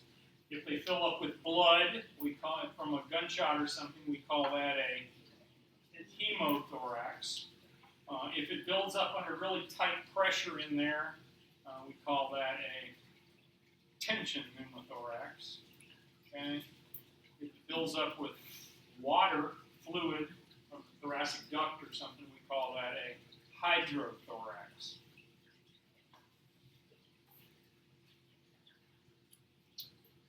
Each cavity has a serous membrane, the pleura. It has a parietal pleura on the outside, on the inside of the chest wall, and it has a visceral pleura, which is on the surface of the lung itself. Remember that? Oh, there it is. Let's go back to that for just a minute. What happened? You know, I said that you have just a few drops of fluid inside your pleural cavities and inside your peritoneal cavities. What would happen if you didn't have any fluid in there? It would be friction. And so every time you took a deep breath, the parietal pleura and the visceral pleura would be scraping over each other. And I bet all of you have had that at some time in your life from some reason or another. But here's the picture. You're breathing along, and you go to take a deep breath. Breathe normally, try to breathe nice and slow, but every so often your body tells you to take a deep breath. It hurts so bad because when you're taking a deep breath, you're scraping it against the side. That's called pleurisy. Okay? Pleurisy is just the name of the symptom, and it's caused by pain when you breathe, basically when you rub your pleura over each other. You can get pleurisy from a virus, from a cold. You can get it from pneumonia. You can get it from a tumor, cancer. It used to be really common with tuberculosis back in the day. Yeah. Looks like, is it like a sharp, like, dagger? Yes, very much. I get that, like, randomly. Well, What does that mean? it just means you got something in there that's an itch. It's giving you troubles. Just look at me like I'm crazy. Yeah, no fevers, chills, no coughing up sputum. It's probably just a muscle pull out in your ribs, if I was guessing. It feels like right in the rib, like I'm getting Yeah. shanked. Getting shanked. Wow. All right. I'm going to stop at this point right here, where we talk about the difference between external respiration and internal respiration. Let me just give you, because you need to read about this and you need to understand it. And as I talk about this, I will use two expressions. One is, internal respiration is what happens inside your chest. Okay, in other words, you're breathing air in and it's exchanging oxygen into the blood. Okay, that occurs in your lungs, right? External respiration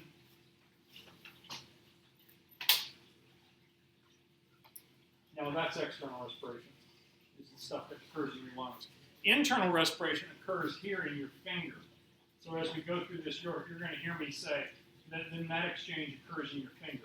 So you've picked up the oxygen you sucked in the oxygen, you transferred it across into the blood cells. So now the blood is oxygenated, and now the blood is pumped out here to your finger. And the reason it's being pumped out there to your finger is so that it can nourish the cells of your finger, right? So the muscle cells and the bone cells and the skin cells and the fat cells that are in your finger are going to get that blood, and they're going to take that oxygen out of it. Okay, they're going to take the oxygen out of the blood. And we call this internal respiration. Now, the thing I want you to know is this is not the same this is not cellular respiration. Okay, remember cellular respiration, where we took in the oxygen, and the oxygen again went to the mitochondria, and the electron transport system created all these ATP. Remember that? You got that, right? Good. That's cellular respiration. And that's what it's all about, but that's not the same as internal respiration here. Okay? So external respiration is where it exchanges with the atmosphere in your lungs. Internal respiration is where it gives it to your tissues. And as I talk about that, I will use the finger as my example. I'd be sending blood to your finger in order to supply the tissues of your finger with the oxygen that it needs, and also to haul away the waste that it doesn't need. Okay? All right. On Tuesday, we'll start into the lab stuff on respiration. We will not do the biopack until probably Thursday.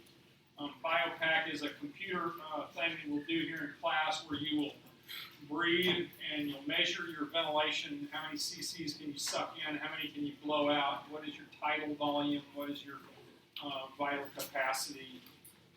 And all that stuff to measure how many cc's of blood, how many cc's of air you're actually moving.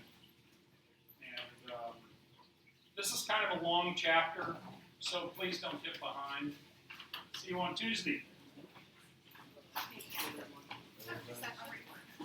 You said that internal respiration is not cellular respiration? No. It occurs out at the cells. It's also called cellular respiration. I know, but that's not, it's not, They're different. yeah, it's not the type of cellular respiration that you learned about before. Yeah, Thank you. yeah.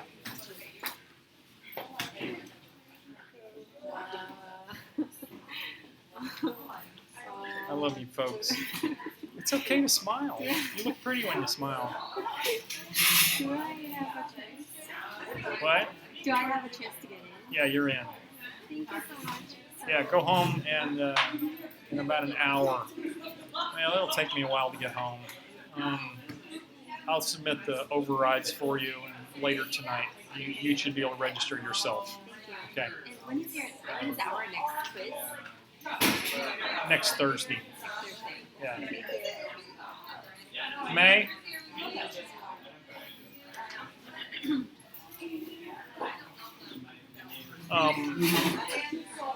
I will enter the overrides for you. Okay. And it'll How probably does that take- work? Do I have to go and Then you have to go register yourself. like how I did when I registered in the regular classes? Okay. Yeah.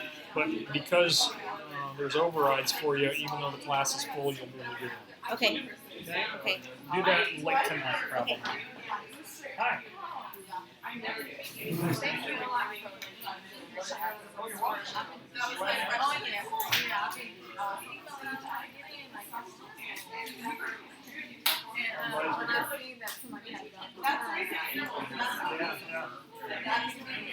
glad you're here.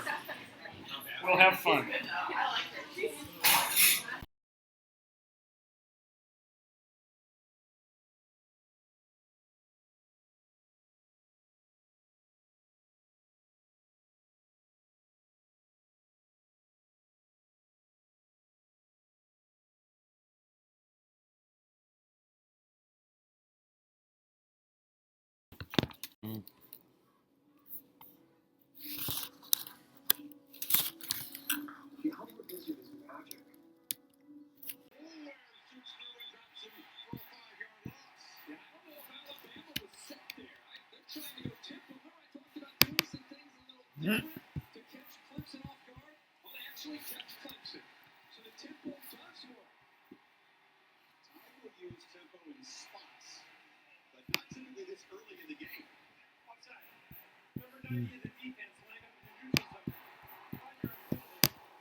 Do one.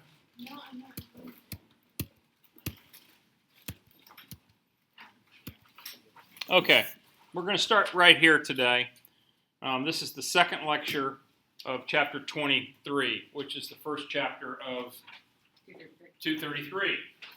Okay, and at the end of class the other day, I made a comment about there being external respiration and internal respiration, and I said, no, this is not the same as cellular respiration, okay? Because it says that right here, that internal respiration is also called cellular respiration.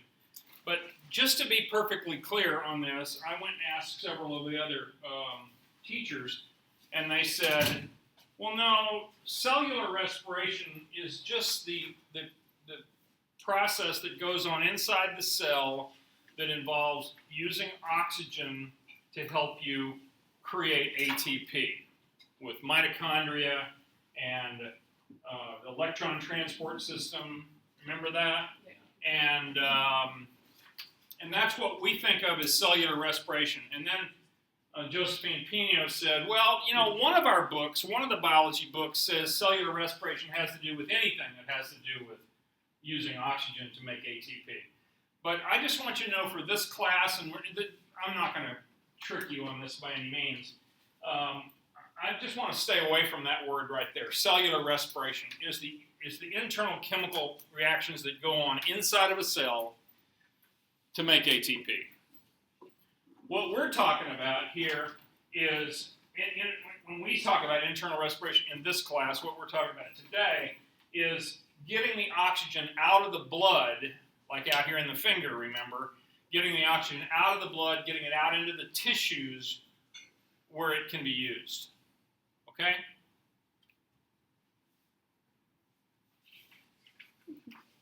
Okay, man, I got that done.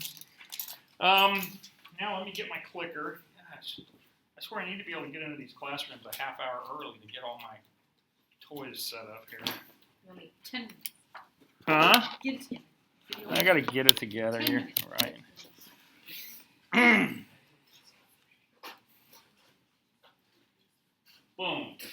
Please work. Please advance. Okay. Now, let's talk about external respiration. In other words, bringing the oxygen in so that we can absorb it across the respiratory membrane, get it into the respiratory capillaries, right? And then send it back to the heart, and then send it out to the body. Well, it involves three things. And this one here is called pulmonary ventilation. And here's the way I want you to remember this. What's a ventilator? It's a breathing machine, right? All it does is it just blows the air in and out, okay? And we have to do that ourselves in order to ventilate our lungs. So ventilation, pulmonary ventilation, simply means moving air in and moving air out. That's pulmonary ventilation. Once the air gets in there and gets down through all those tubes and gets down to the alveoli and those last little tiny tubes that have a bunch of alveoli off of them, then the gas diffusion starts happening. And the oxygen that you breathed in diffuses across the alveolar membrane into the capillaries and gets absorbed. Okay? That's gas diffusion. That's the second step. And the third step is then we've got to carry it between transport of oxygen and carbon dioxide involves, now it's been picked up by the blood, the hemoglobin has attached onto the oxygen, right? And now the blood gets pumped around, it gets pumped back to the heart, back to the left side of the heart, right? And then it gets pumped out through the left ventricle, out to the aorta, and goes to the whole body, right? And then, so that's where we're really transporting the oxygen and the carbon dioxide. And we're going to talk for a bit about how do we transport it. There are chemical processes associated with carrying oxygen and also carrying carbon dioxide. I've already mentioned one with the oxygen, it hooks onto the hemoglobin, right? Okay, I've got a little video here, but I'm not going to show it now. I'm going to show the videos at the end together. I apologize, but that's just my problem. So pulmonary ventilation is the physical movement of air in and out of the respiratory tract, and the only reason we do that is to carry that air down to the alveoli. It doesn't do any good to breathe air into your trachea, right? You breathe it into your trachea, you breathe it back out. You didn't absorb any of that oxygen because your trachea doesn't absorb oxygen, right? So the only function of pulmonary ventilation is actually to provide alveolar ventilation. What is atmospheric pressure? You guys watch the weather, and they talk about what the atmospheric pressure is, right? And they say atmospheric pressure is going up. That usually means good weather is coming, clear weather, and it's going down, and that usually means bad weather is coming, or rain or precipitation. But basically, atmospheric pressure is basically the weight of air. How hard is it pushing down on us? Anybody ever scuba dived? Yeah. I have too. And scuba diving, learning about scuba diving is basically the study of gas physiology, isn't it? You read all these books and you take these tests and so forth to make sure you understand how air pressure works and how as you go down in the water and go deeper, all the pressures get much higher on you because you got the weight of all that water on you and so forth. So let's talk about pressures for just a minute. Let's talk about Boyle's law. Boyle's law is one of the great gas laws invented by Dr. Boyle many years ago. And I'm going to illustrate Boyle's law to you. This syringe has 20 cc's of air in it. I pulled it back to the 20 mark, okay? And the pressure that's in that barrel of that syringe is exactly equal to the pressure that's out here in the room, right? Because it's open to communicate. Boyle's law says that the pressure of gas is inversely proportional to the volume that it's in.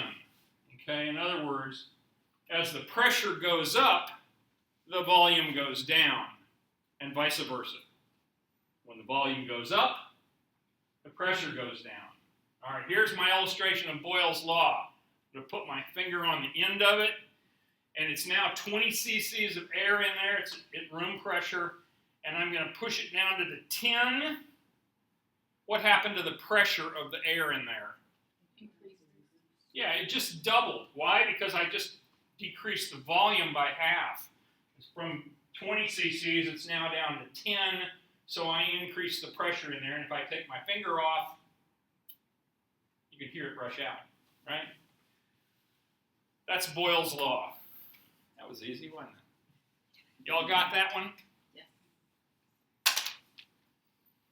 Now, what does that mean when I say the pressure goes up? What does it mean on a molecular basis? Like when I went from 20 to 10, I've got the same number of gas molecules in that smaller space, right? And because they're all moving around and bumping into each other, they're actually bumping into each other twice as hard and twice as often as they were when it was out here at 20. Make sense? And the reason that the pressure is going up, and if we were measuring pressure and we had a pressure gauge on here, the pressure of that gas pushing on the walls of the inside of the syringe would go up by 2 as I moved it from 20 down to 10. Simple enough, right? So in a contained gas, like there is in this syringe here, if the external pressure forces the molecules closer together, and when they're closer together, they're bumping into each other more, but they're also bumping into the walls more, and that's what increases the pressure. Got it?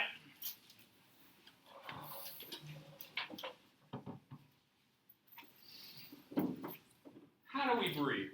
How do we breathe? Well, first of all, we breathe by sucking, okay?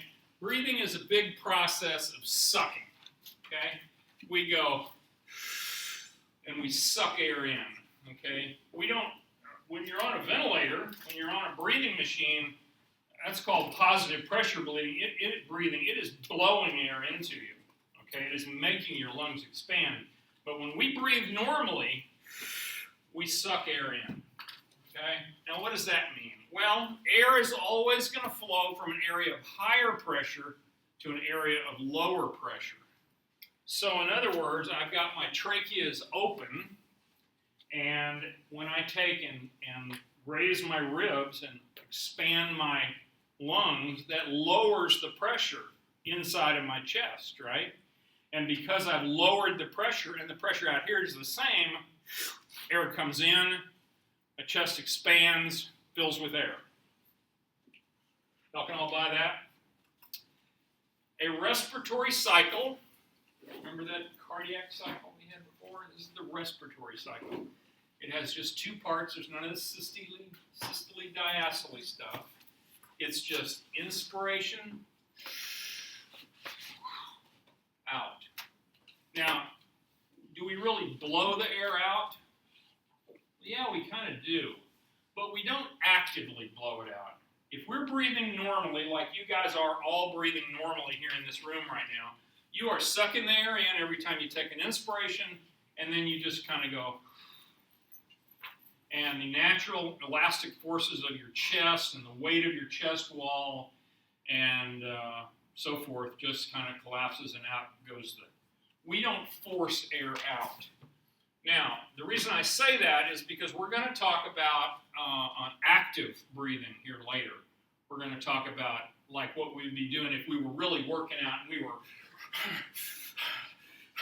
Because when we get to really exercising, we're sucking it in and we're blowing it out. We're doing both, okay? So, but just know that for regular breathing, we just sort of suck it in and it just kind of falls out. So pulmonary volume or pulmonary ventilation, really all that does is cause these volume changes by contracting our muscles, our external intercostals. Remember those guys?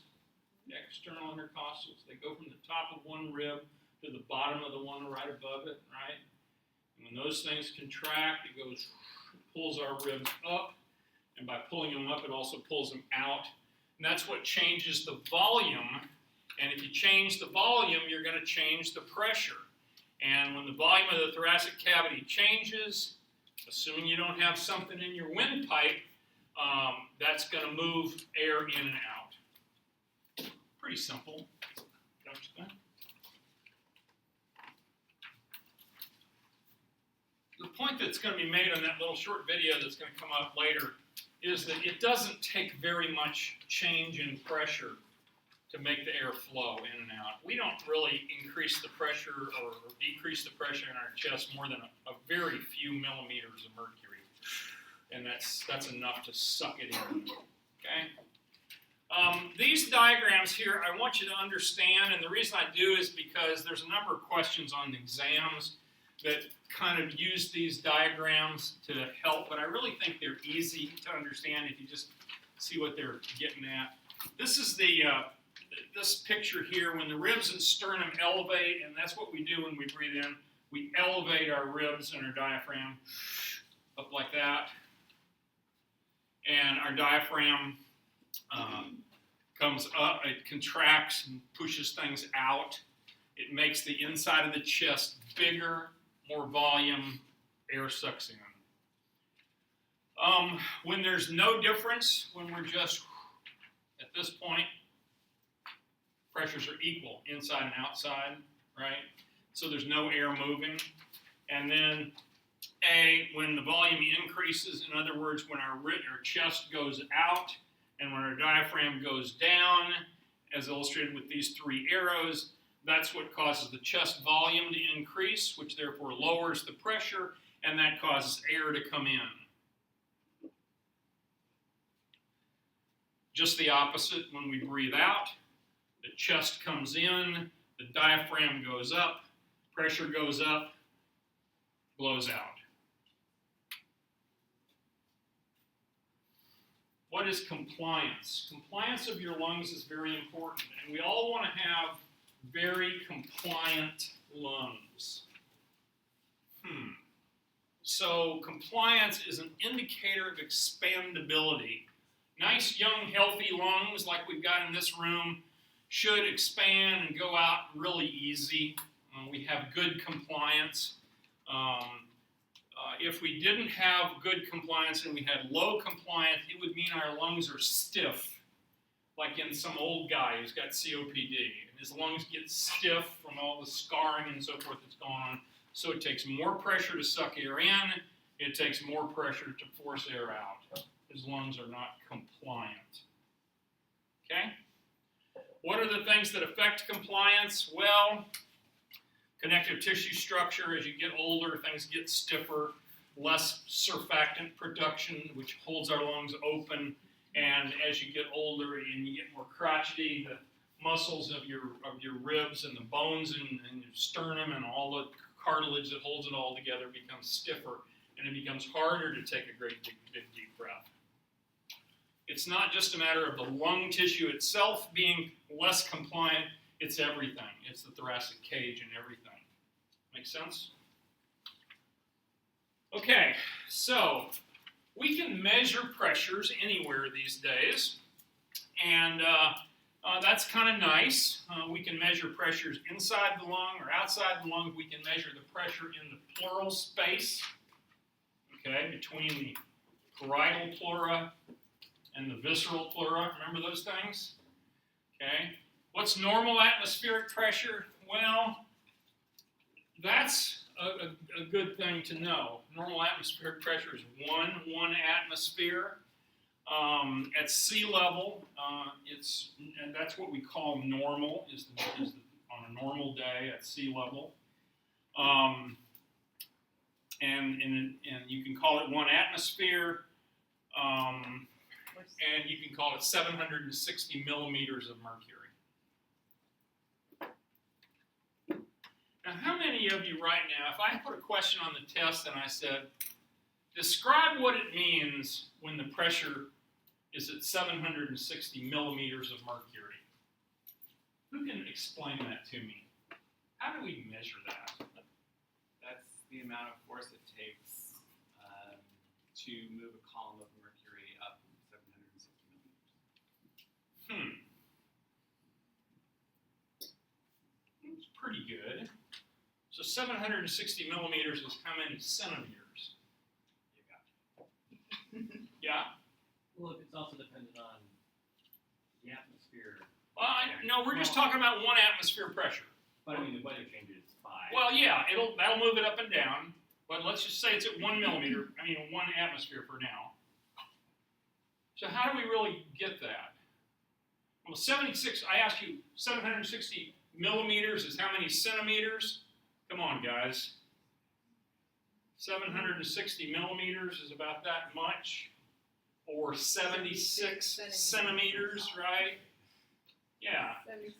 A meter stick is 100 centimeters, right? Or 1,000 millimeters. Got it? Okay.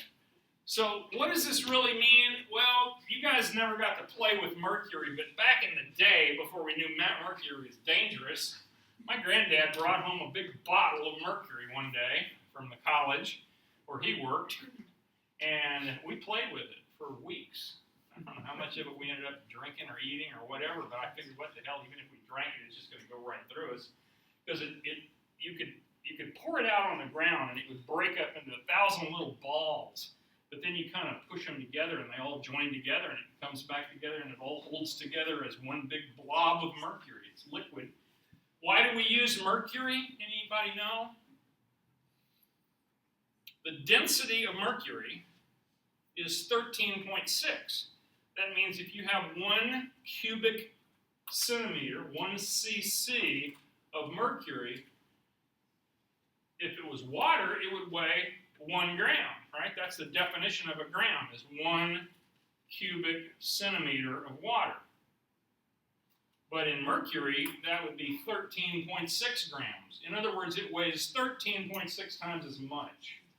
Which means that if you have let's say we have a bottle of mercury that's this long here, and we had a tube, a glass tube that was, say, a meter long, 1,000 millimeters long, and it's closed off on one end, but we fill it completely up with mercury, okay? And then, so it's a tube, it's laying down there in the mercury, it's completely full of mercury, and then we stand it up, okay? What happens? Yeah, something happens. Compresses down to the bottom. It compresses down. How much does it compress to? Compresses down to the 76 centimeter or the 760 millimeter line. Okay? Because it's really the atmospheric pressure out here that's pushing down on the mercury that's really what's holding it up. Okay? So that's the way we measure pressure. God, you never thought about that, did you? You never did understand that, did you? I know, it's crazy. Yeah. So then, like in Colorado and stuff, would the pressure be more because it's a higher elevation and away from sea level? What do you think? You think the pressure would be higher up in the mountains in Lower? Colorado? Less. Why is it less? Because the mountains are higher, there's less pushing. The mountains are higher and the air is thinner, right? There's less air to push down on that mercury. And so, yeah, the atmospheric pressure is always lower in the mountains. And that's going to become important later when we start talking about oxygen percentages. And we talked about it a little bit in 232, and we're talking about blood, right? People who live in the high mountains, because they breathe in less oxygen, they make more blood cells, they make more hemoglobin, they have a higher crit, right, in order to carry the same amount of oxygen that you and I do down here. It's also why the Olympic training centers are located in Boulder, Colorado at elevation, so that our athletes can train at elevation and then leave and go to the Olympics, which is usually at sea level, and they'll have a whole lot more blood in them So for a few days. is it fair to say then people that live at higher elevations, they use oxygen more efficiently? I wouldn't say they use it more efficiently.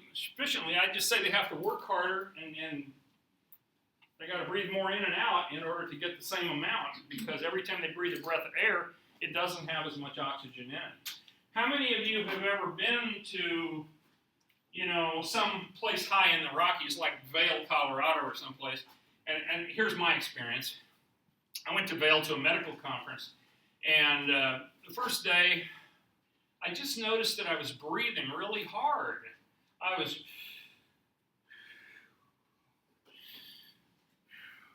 And at first I didn't notice it, but then I think, man, I'm taking great big breaths, and you're taking great big breaths because you got to suck in more air in order to get the same amount of oxygen.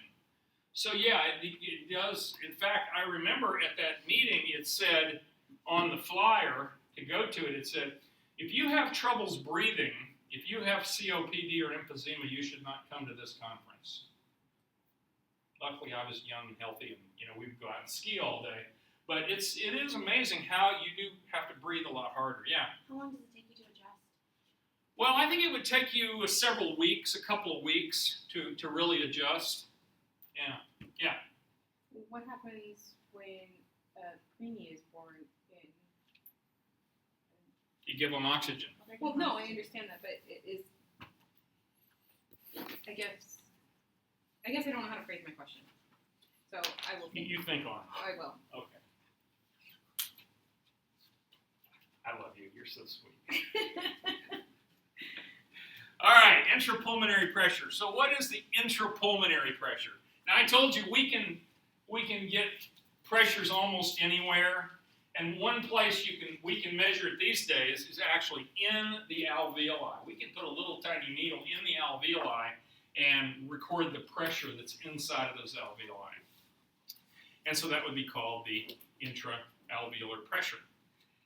And so I told you before that when we take a deep breath, it doesn't take a whole lot of pressure diminution in order to suck the air in. And indeed, in relaxed breathing, the difference between atmospheric pressure on the outside and intrapulmonary pressure is only about -1. We only have to lower it from 760 to 759 to have our lungs just fill with air. Kind of amazing, isn't it? What's the maximum intrapulmonary pressure you can get to? Well, if you go and strain as hard as you can, pulling your lung muscles and pulling your chest muscles and pulling everything and strain against a closed glottis, you can push it up to 100 positive, and you can suck in. If you were sucking against a fixed thing that didn't allow the air to come in, you can suck it down as low as -30. So we have a lot more reserve there than we need, but we can breathe just fine with just 1 millimeter difference. Most of the time when we breathe, when we set a ventilator, we would usually set the ventilator to about 15. We didn't want it going higher than 15. So it's blowing and then relaxing. And we set it so it doesn't go higher than 15 or 20 maybe. But you don't really want to be getting into these really high numbers, because then you run the chance of blowing out a lung or developing a pneumothorax or problems like that. We'll talk about those later. Okay, how about the intrapleural pressure? Now, let me just tell you that I think you need to just take my word for this, because this is hard to explain. But just know that the intrapleural pressure is just what it says. It's the pressure in that space between the parietal pleura on the inner lining of the ribs and the visceral pleura on the outside of the lung itself, and it averages about -4. It is always lower than atmospheric pressure. No matter what period of the respiratory cycle you're in. Remember we said we can breathe regularly and only alter it by about a millimeter of mercury pressure difference. But nonetheless, the intrapleural pressure always stays negative.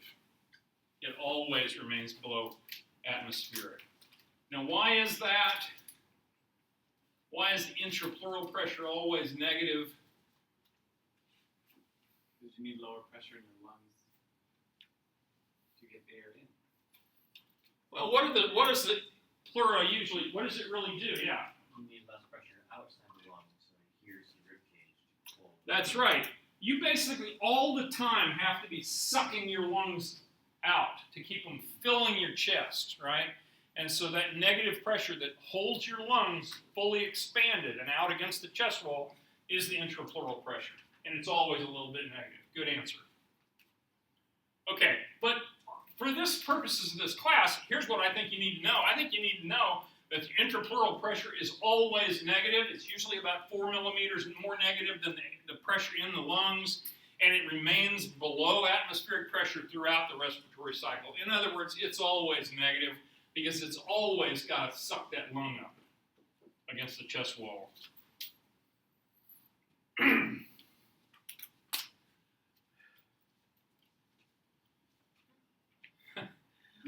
I love teaching basic sciences. Basically, millimeters of mercury is just what I said. It's how high can the column of mercury be held.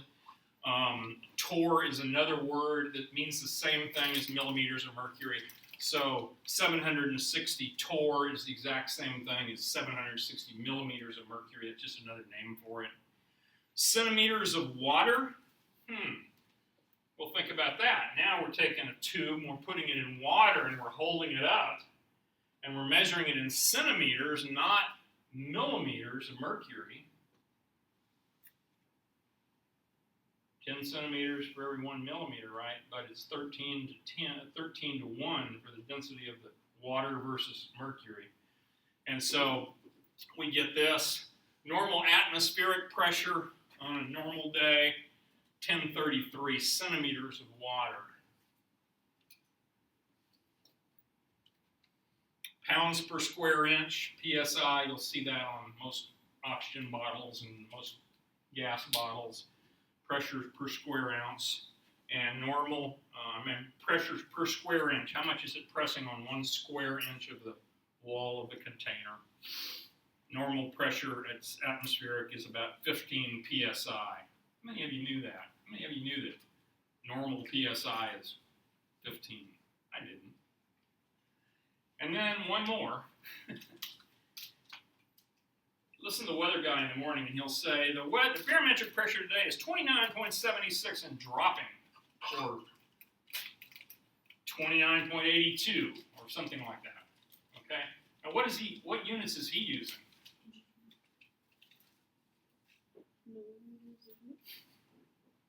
No, inches of inches of mercury. He's using inches of water. But it's not on here that it's inches of mercury. What? You wrote on here that is inches of mercury. Did I? Yeah. Okay, well, maybe that's it. 29 inches. No, 760 is a lot more than that, isn't it? No, let's see, a whole meter. No, that's right. It's inches of mercury. Thank you. God. So inches of mercury, that just seems so odd. Anyway, you'll hear that on the weather reports in the morning. So the point I make from this slide is there's a whole lot of ways to measure pressure, but in this course we are going to use 760 millimeters of mercury, or 1 atmosphere. That make sense? I hope. There it is. You're right, inches of mercury. 29.92 inches of mercury is the same as 760 millimeters of mercury. Oh, sure, I knew that. All right, so the respiratory cycle is this cyclical changes in intrapleural pressure as you suck air in and as you blow air out. And the point that I want to make by this picture, this slide here, says this aids in venous return to the heart. And you remember when we were studying the venous system, and remember when the blood came out of the heart, it was going up to 120, and then as it went down through the arterioles and went down through the capillaries and went down and started going through the venules and so forth, it got lower and lower, and then by the time it got in the inferior vena cava, it was down to like 4, and by the time it got back to the left side of the heart, it was down to like 2. Now what does that, think about that, so what does that mean? Well, what that means is when you suck air in to your chest, you got air coming in here, but what else is running into your chest? You've got blood. You're sucking you're sucking blood back to your heart because you're lowering the pressure in your chest, and all of these veins are sitting there with all this blood that's really low pressure stuff, and you suck it into your heart. Now, that becomes important in medicine, actually, especially in people that have bad lungs. You can actually measure the difference in their blood pressure based on what phase of their breathing they are. Sounds weird, but think about it. If you suck more blood into your heart and it circulates through your heart, it goes out at a higher blood pressure. So you get a change in your blood pressure in a sick lung person between inspiration and expiration. Usually they're having to suck harder than we are, and they're having to blow harder to get it out. So that kind of augments it and makes it more obvious. But the point being, this venous return to the heart is changed by negative intrathoracic pressure when we suck air in. Make sense? Tidal volume. What is a tidal volume? It's so easy. Tidal volume is like the tide. Blue bubble gum. It's the first time I've seen blue bubble gum this term. The tidal volume is like the tide. It's the amount that goes in and out with a normal wave. Okay? So the tidal volume is the number of cc's of blood that come in when you take a normal breath and go out when you normally expire. Okay? And that's all there is to it. One more time. Number of cc's of blood. Of air. Okay. Comes in when you breathe in, goes out when you breathe out. Like the tide. That's called the tidal volume. We're going to learn several volumes of the lung here in a few minutes, and we're going to do that in the lab too. Okay, talk about injuries to the chest wall. A pneumothorax is something that causes air into the pleural cavity. Remember I told you that pleural pressure is always negative, right? So if you put a bunch of air into the pleural cavity, it's just going to keep sucking it in, right? Because it's negative pressure, right? Yeah. So if you stab yourself in the chest and make a hole from your chest through into your pleural space, air is going to go in, and as air continues to go in, it's going to cause your lung to collapse. Your pleural space is going to fill up with air, and you're going to have what's called a pneumothorax, or a collapsed lung. Okay? Now, atelectasis is different. Atelectasis is usually caused and is a result of a pneumothorax, but if you collapse your lung on one side, then what happens is the alveoli in that lung collapse, and the lung collapses, and you can't breathe through that part of the lung. It's called atelectasis. Now let me give you a story about atelectasis, because when I was a surgery resident and surgery intern, we had this attending guy, and he would say, at watch change in the afternoon, he'd say, "Sessions, you're on call tonight, and I want you to go up and see my patient, Mrs. Jones, and she had her gallbladder out today and her colon out, and she's going to have a lot of pain. And they're going to probably call you about 2 in the morning, and they're going to say, Mrs. Jones has got a fever of 103. And what are you going to do, Sessions?" I said, "Well, sir, I'm going to go up to her room, and I'm going to assess the situation, and I figure she's probably got atelectasis. Pieces of her lung are collapsing. Why? Why? Why would somebody 12 hours after surgery get atelectasis? Maybe they don't have enough weren't able to inhale enough to mammary tract? Say it again. They wouldn't have enough surfactant because they weren't able to inhale enough Okay. to fill up the. Well, you're partially right. Anybody else? Would it have to do with the space that is now in her body due to the removal of the gallbladder and the colon? No. How about internal bleeding? Well, that could be, but not really. That's not what the problem is. Yeah. Secondary to prolonged ventilation during surgery. Well, she was ventilated, but at the end of surgery, she didn't have a fever of 104, but now she does. Does anesthesia do anything? Not really. What happens is she gets pain. You get pain after surgery. Surgery hurts. I know And my when sister surgery had hurts, you just can't make yourself take deep breaths. It's so hard because you start to breathe in, oh God, it hurts so bad, right? Because things are rubbing around.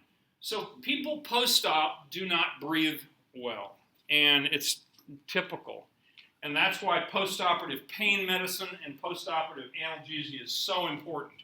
So that what you have to do is you have to go up there and say, Mrs. Jones, I need to listen to you breathe. And when she tries to breathe, she doesn't hardly breathe at all because she splints. That's what we call it. She splints because it hurts to breathe. And so what you do is you get your little syringe of morphine and you give Mrs. Jones a little bit and then a little bit more and a little bit more until she gets kind of her pain under control. And then maybe she can take some deep breaths. But I have to tell you that most of the time they can't. And so what you end up doing, what we used to do, we were so bad, but it was good for the patients. But you take a nasotracheal tube, take a little rubber hose and put it down their nose, and you get it back in the back of your throat and say, okay, Mrs. Jones, take a deep breath. And she goes, and when you do, you feed this thing down, and it goes down into her trachea, and she starts coughing to beat the band. And she coughs and coughs and coughs, and she kind of coughs up her toenails. And then she takes a deep breath, and she does that 3 or 4 times, and she has re-expanded her lungs. So all those areas that were collapsed from atelectasis, from just not taking deep breaths, are suddenly re-expanded. And you cure the problem. And her temperature comes down to normal, and you go back to bed. Okay? Now, remind me when we get in lab today to get my incentive spirometer and show you guys how that works. That's I was just going to ask you, like, So what causes the fever? the collapsed lung, collapsed alveoli generates a high fever. Just the simple act of those alveoli collapsing. So it's not like the inability for oxygen to get to the blood. No. I kind of think I figured out how to word my question. Okay, here we go. Okay, so if you have a preemie in Colorado, would it be a riskier preemie than having one at sea level? Yes, it would be. But the fact is, at altitude, we do have oxygen. So you could give the baby, instead of breathing on 21% oxygen like we're breathing on here, and 19% like she's breathing up in Vail, Colorado, up in the mountains, you turn on the oxygen, you can crank it up to 40%, even up to 100% oxygen. So that everything she's breathing is oxygen. So that's problem is overcome like that. Okay, and then, but is there an increase in preemies having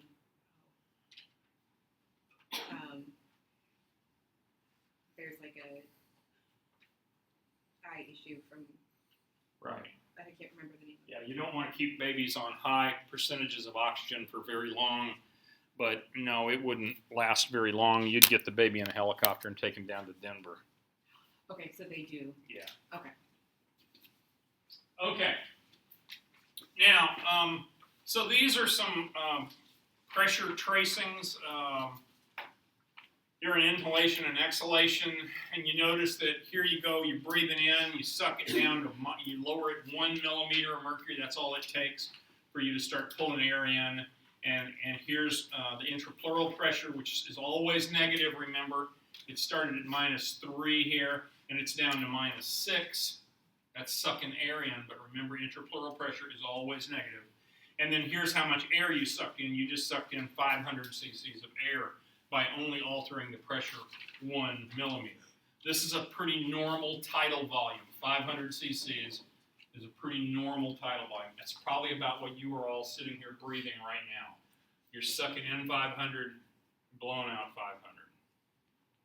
Tidal volume, okay? Make sense? Let's talk about the respiratory muscles. Which muscles do we use? Did I steal somebody's pen? Which muscles do we use? You need to know these guys. Basically, we use 2 muscles to breathe all the time. We use the external intercostals. And remember, the external intercostals are just like the external abdominal obliques. They run in this direction. Got that? And so when those muscles contract, they basically pull the ribs in and out, or out and up. Okay? External intercostals. The other one is the diaphragm. The diaphragm goes down and sucks air in. And basically, when you're asleep at night, I don't know if you've ever watched somebody sleeping, but a lot of times if you look at somebody and try to count their respirations when they're in bed at night, you can't see them breathing at all. And the reason is because they're completely breathing with their diaphragm, and you can't really see the diaphragm moving from the outside very easily. So you may not hardly see somebody breathing at night, especially if they're asleep and breathing really quietly, because they're usually diaphragmatic breathing at night. Okay, so that's the 2 you need to know. That's the 2 muscles that we breathe with when we're breathing regularly. What happens when we breathe heavily? Well, let's go to another slide here first. Inhalation, as I told you, is always active. We always have to suck air in. Exhalation is mostly passive. If we're breathing regularly, exhalation, it just comes out, okay? We don't have to force it out. It just comes out on its own. However, if we're exercising and we're increasing our breathing, then we do push it out. About 75% of normal air movement is caused by the diaphragm, and about 25% more is caused by the external intercostals. So that's why I say, when you're breathing quietly, you can really breathe almost 100% with your diaphragm. Accessory muscles help you in exercise-related and extra breathing. And these are the muscles, you need to know these too, guys, by the way. These are the accessory muscles of respiration. That's what they're called. And they are the sternocleidomastoids. Remember those? Mm-hmm. Serratus anterior, the serrated ones down here. Pectoralis minor, underneath your pec major here. And then the scalene muscles, which come back here in the neck and help pull the ribs up. Okay? Now, if you ever, and you will, you'll see old guys trying to breathe. And when old guys are trying to breathe, if they've been smoking cigarettes all their life, it's kind of sad, really, to watch them breathe, because you can see all of these muscles. And they'll usually be leaning over and they'll be going, and you can see their sternocleidomastoids, you can see their scalenes, you can, there we go. You can see you can't see their pectoralis, it's under their arm, under their pec major here. But you can certainly see their sternocleidomastoids and their scalenes. They're just like using all the muscles they've got to pull their ribs up, because they need to take, it's so hard for them. Their lungs are very non-compliant. They have to use a lot of effort just to breathe. And so those are the 4 muscles that they're using. Here's what they look like, just to help you remember them. Sternocleidomastoid up here.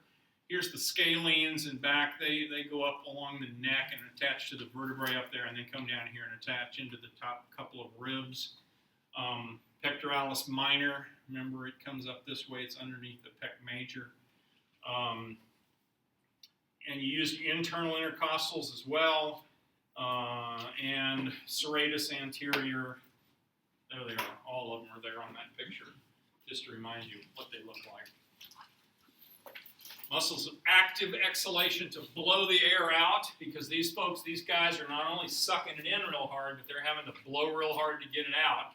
They're using their internal intercostals, their transversus thoracis, and they're using their abdominal muscles. They're using their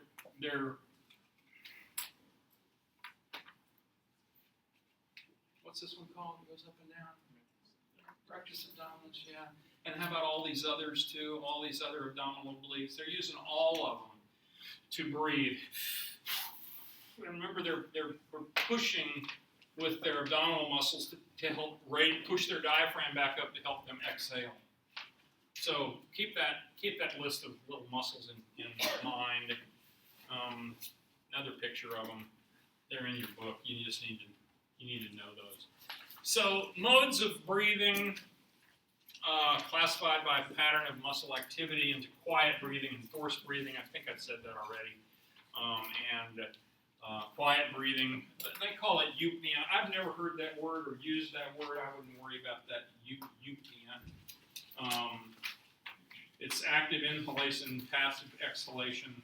Diaphragmatic breathing is usually really deep breathing, which is dominated by the diaphragm. Costal breathing or shallow breathing is usually just your rib cage muscles working. Elastic rebound plays a major role. Compliance, when you expand your lungs, then they sort of shrink back to their original position just due to elastic rebound, and that's a good thing. Forced breathing is called hyperpnea, hyperpnea, pneumonia. Get that? Pneumonia. Hyperpnea involves active inhalation and exhalation. It's assisted by the accessory muscles, and if you keep doing it long enough, you'll get really exhausted pretty quick. Okay, now let's talk about some of the numbers, because you're going to need to be able to calculate some numbers here. Our respiratory system adapts to a changing oxygen demand. If we need more oxygen, guess what we do? We breathe harder, okay? Now, how do we breathe harder? We got two ways to do it. We can either increase the number of breaths per minute, or we can increase the amount of volume, increase the tidal volume, the amount we're taking in and out with each breath. Any of you can make yourselves pass out quick enough by doing that. If you do that long, you'll pass out. And when your kids say, "Mommy, you're making me mad. If you make me do that, I'm going to hold my breath till I faint." What you should do is say, "Yes, dear, go right ahead." Because they will. They will hold their breath until they faint. And the only thing you want to do is make sure they don't hit their head too hard when they fall, but then they're going to wake right back up and start breathing again. All right. So there's some numbers that you need to know, and you need to know how to calculate them. One is called the respiratory minute volume. Isn't that easy? Respiratory minute volume. Sounds easy, right? It's the amount of volume that you breathe in and out each minute. So if you know what your respiratory rate is, and what's normal respiratory rate? 12 breaths per minute. 12 is pretty good. Right. Huh? It says it right there. Oh, at least it wasn't on my slide. Okay. Yeah, about 12. And then the tidal volume is how much you breathe in and out with each breath. So if you're breathing 500 with each breath and you're breathing 12 times a minute, you are breathing 6,000 cc's a minute, and that's your minute volume, your respiratory minute volume. Now, do you think that all the air that you breathe in does you any good? Let's just say for all these volumes, we're measuring them right here at our mouth, which is what we're going to do in lab. So do you think all the air that I breathe in does me any good? Well, let me ask you this question, Heather.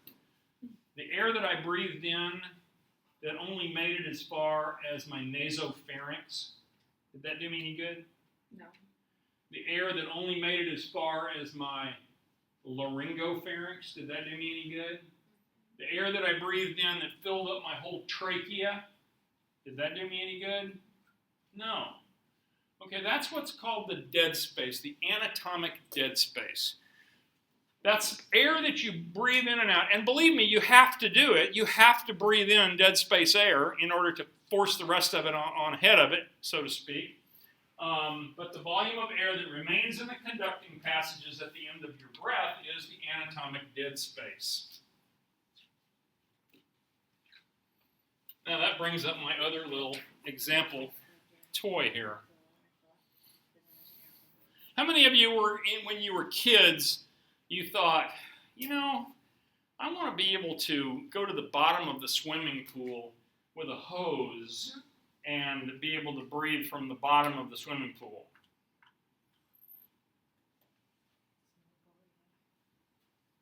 Did it work very well? I tried it. Did you? How did it go for you? Almost drowned. Yeah. Now that I've just used these words, anatomic dead space, why did you drown? Almost drowned. Well, the top of the hose was in the water. Oh, well. That too. Yeah. It's called dumbass. For sure. All right.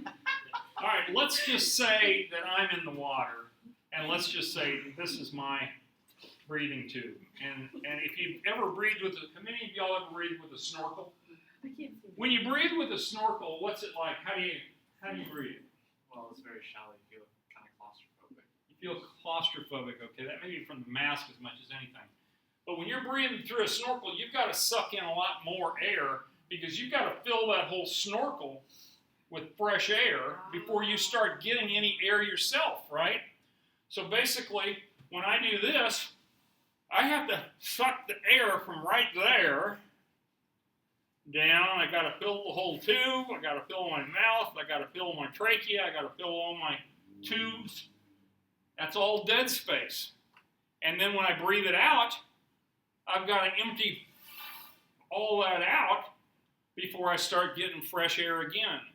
So we can actually only breathe in so many cc's, you know. And if our dead space is greater than the number of cc's we can breathe in, we're going to drown every time because we're not getting any air in. And I think all you got to do is sit here and watch me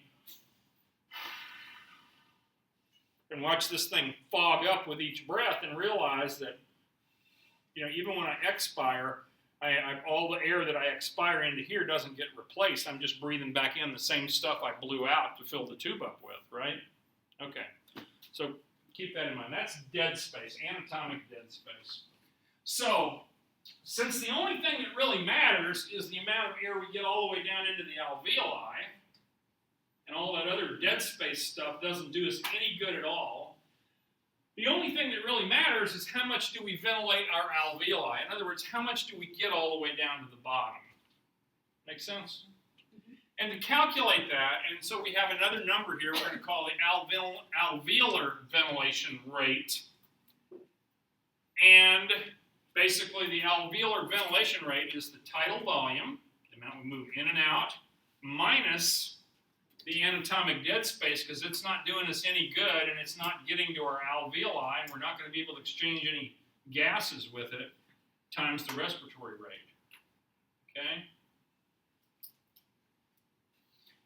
The way I always breathed with a snorkel is I would make sure that the top of the snorkel was above the water. That was really a good thing. And then you suck in, but you always suck in really deep because you've got all this extra dead space. The whole snorkel full of air is extra anatomic dead space. And it's not doing you any good. And then I always tried to save a bunch of air in my lungs in case I did get water in my snorkel. I've always got enough air in me that I can go and blow all the water out of the snorkel, right? Y'all ought to try it sometime. It's pretty cool. Okay, alveolar gas content. It says here the alveoli contains less oxygen and more carbon dioxide than atmospheric air. Think about that for just a minute. The air that gets down that we have down in our alveoli has less oxygen and more CO2 than the air we breathe in. And why is that? It's because by the time you get all the way down there to the alveoli, you're breathing part of the air that you just breathed out. You're breathing it back in. And the stuff you breathed out, you've already taken the oxygen out of it, so there's less oxygen. And you've already put a bunch of CO2 into it, waste product, and you're breathing it back in now. So alveolar air always has less oxygen and more CO2 because that air that is mixing with exhaled air that you just are trying to exhale. Make sense? Okay. So your alveolar ventilation rate is determined by your respiratory rate and your tidal volume. For a given respiratory rate, increasing the tidal volume increases the alveolar ventilation rate. For a given tidal volume, increasing the respiratory rate increases the alveolar ventilation. There's nothing exciting there. It should all make sense if you read it over slowly by yourself in the quiet of your own bathroom. Lung volume. Total lung volume is divided into a bunch of parts, and it's a different set of volumes and it's a different set of capacities, and these are useful in diagnosing people with lung troubles. So we're going to go through that now. What does Superman have to do with respiration?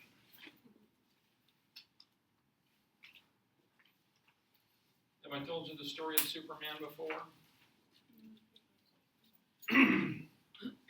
Who is this guy? Christopher Reeve. Christopher Reeve was about as good-looking a human being as there ever was, and he was in great shape, and he played the role of Superman in the first 4 or 5 Superman movies. And he had a hobby of riding horses like this, and he was at a horse show just outside of Washington, D.C. one time, and he went to jump over a thing like that, and he landed like that. And Christopher Reeve broke his neck. Now, here's the question. You guys remember that nerve that comes down from the neck that goes to the diaphragm? What was that called? The phrenic nerve. The phrenic nerve. It's the one that innervates your diaphragm and makes you breathe with your diaphragm. That'd be a pretty good nerve to have, right?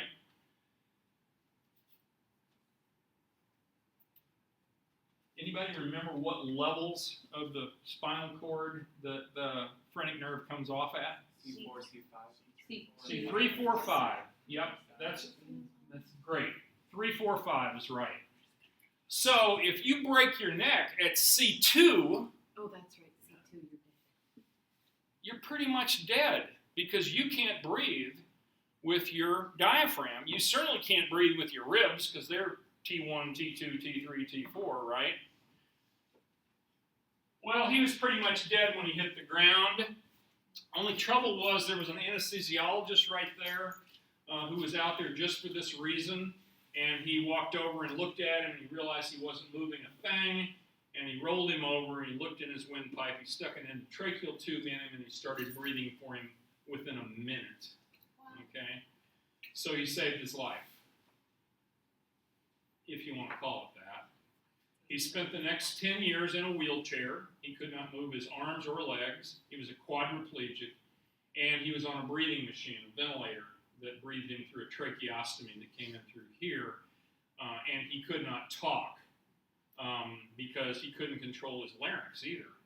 And so he typed everything on a computer, not typed with his fingers, but kind of with his eyes, I think, moved a pointer and all that kind of stuff. He actually made a couple of movies playing the role of a quadriplegic after that, and then he died about 10 weeks later. Here's what he looks like in his chair. Look at his fingers are all shriveled up. All of his extremities kind of shrivel up because when you don't use your muscle, you don't use it, you lose it. This was his neck. He's all fractured right up in here in C1. It's a bad deal. This is his wife. She was a wonderful lady. She really supported him completely. Here he is with his trach tube in. His ventilator was built into the bottom of his wheelchair. He won a series of awards. He raised a whole lot of money. Did a really nice job with the last few years of his life. And the really sad thing was that he died before she did. She died of lung cancer. He died 10 years later at the age of 52. He was taking antibiotics for a decubitus ulcer. Most of these people, I thought she died first, but she died later. Back to that lung thing. People that are paraplegic and quadriplegic get lots of decubitus ulcers just from laying in bed.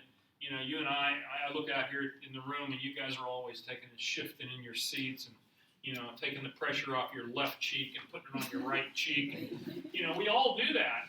And the reason we do that is because we have normal sensation. We have signals that are coming up here that say, hey, you know what? My right cheek is starting to hurt. And the reason it's starting to hurt is because there's no blood going to it. Because you've got a hip bone sitting on the chair, and the tissues that are between that bone and that chair are getting squeezed for blood. And so we all make and roll around and move all the time, but when you don't feel it and you can't move it, it just leads to one problem after another. Okay, so much for Superman. All right, here's these volumes that you need to know. You need to understand this, and like I said, we're going to do this in lab. Here's a resting tidal volume. Here's the ones I think are important. The tidal volume, normal is about 500. It's just normal breathing, okay? And when you get to the end of a normal breath,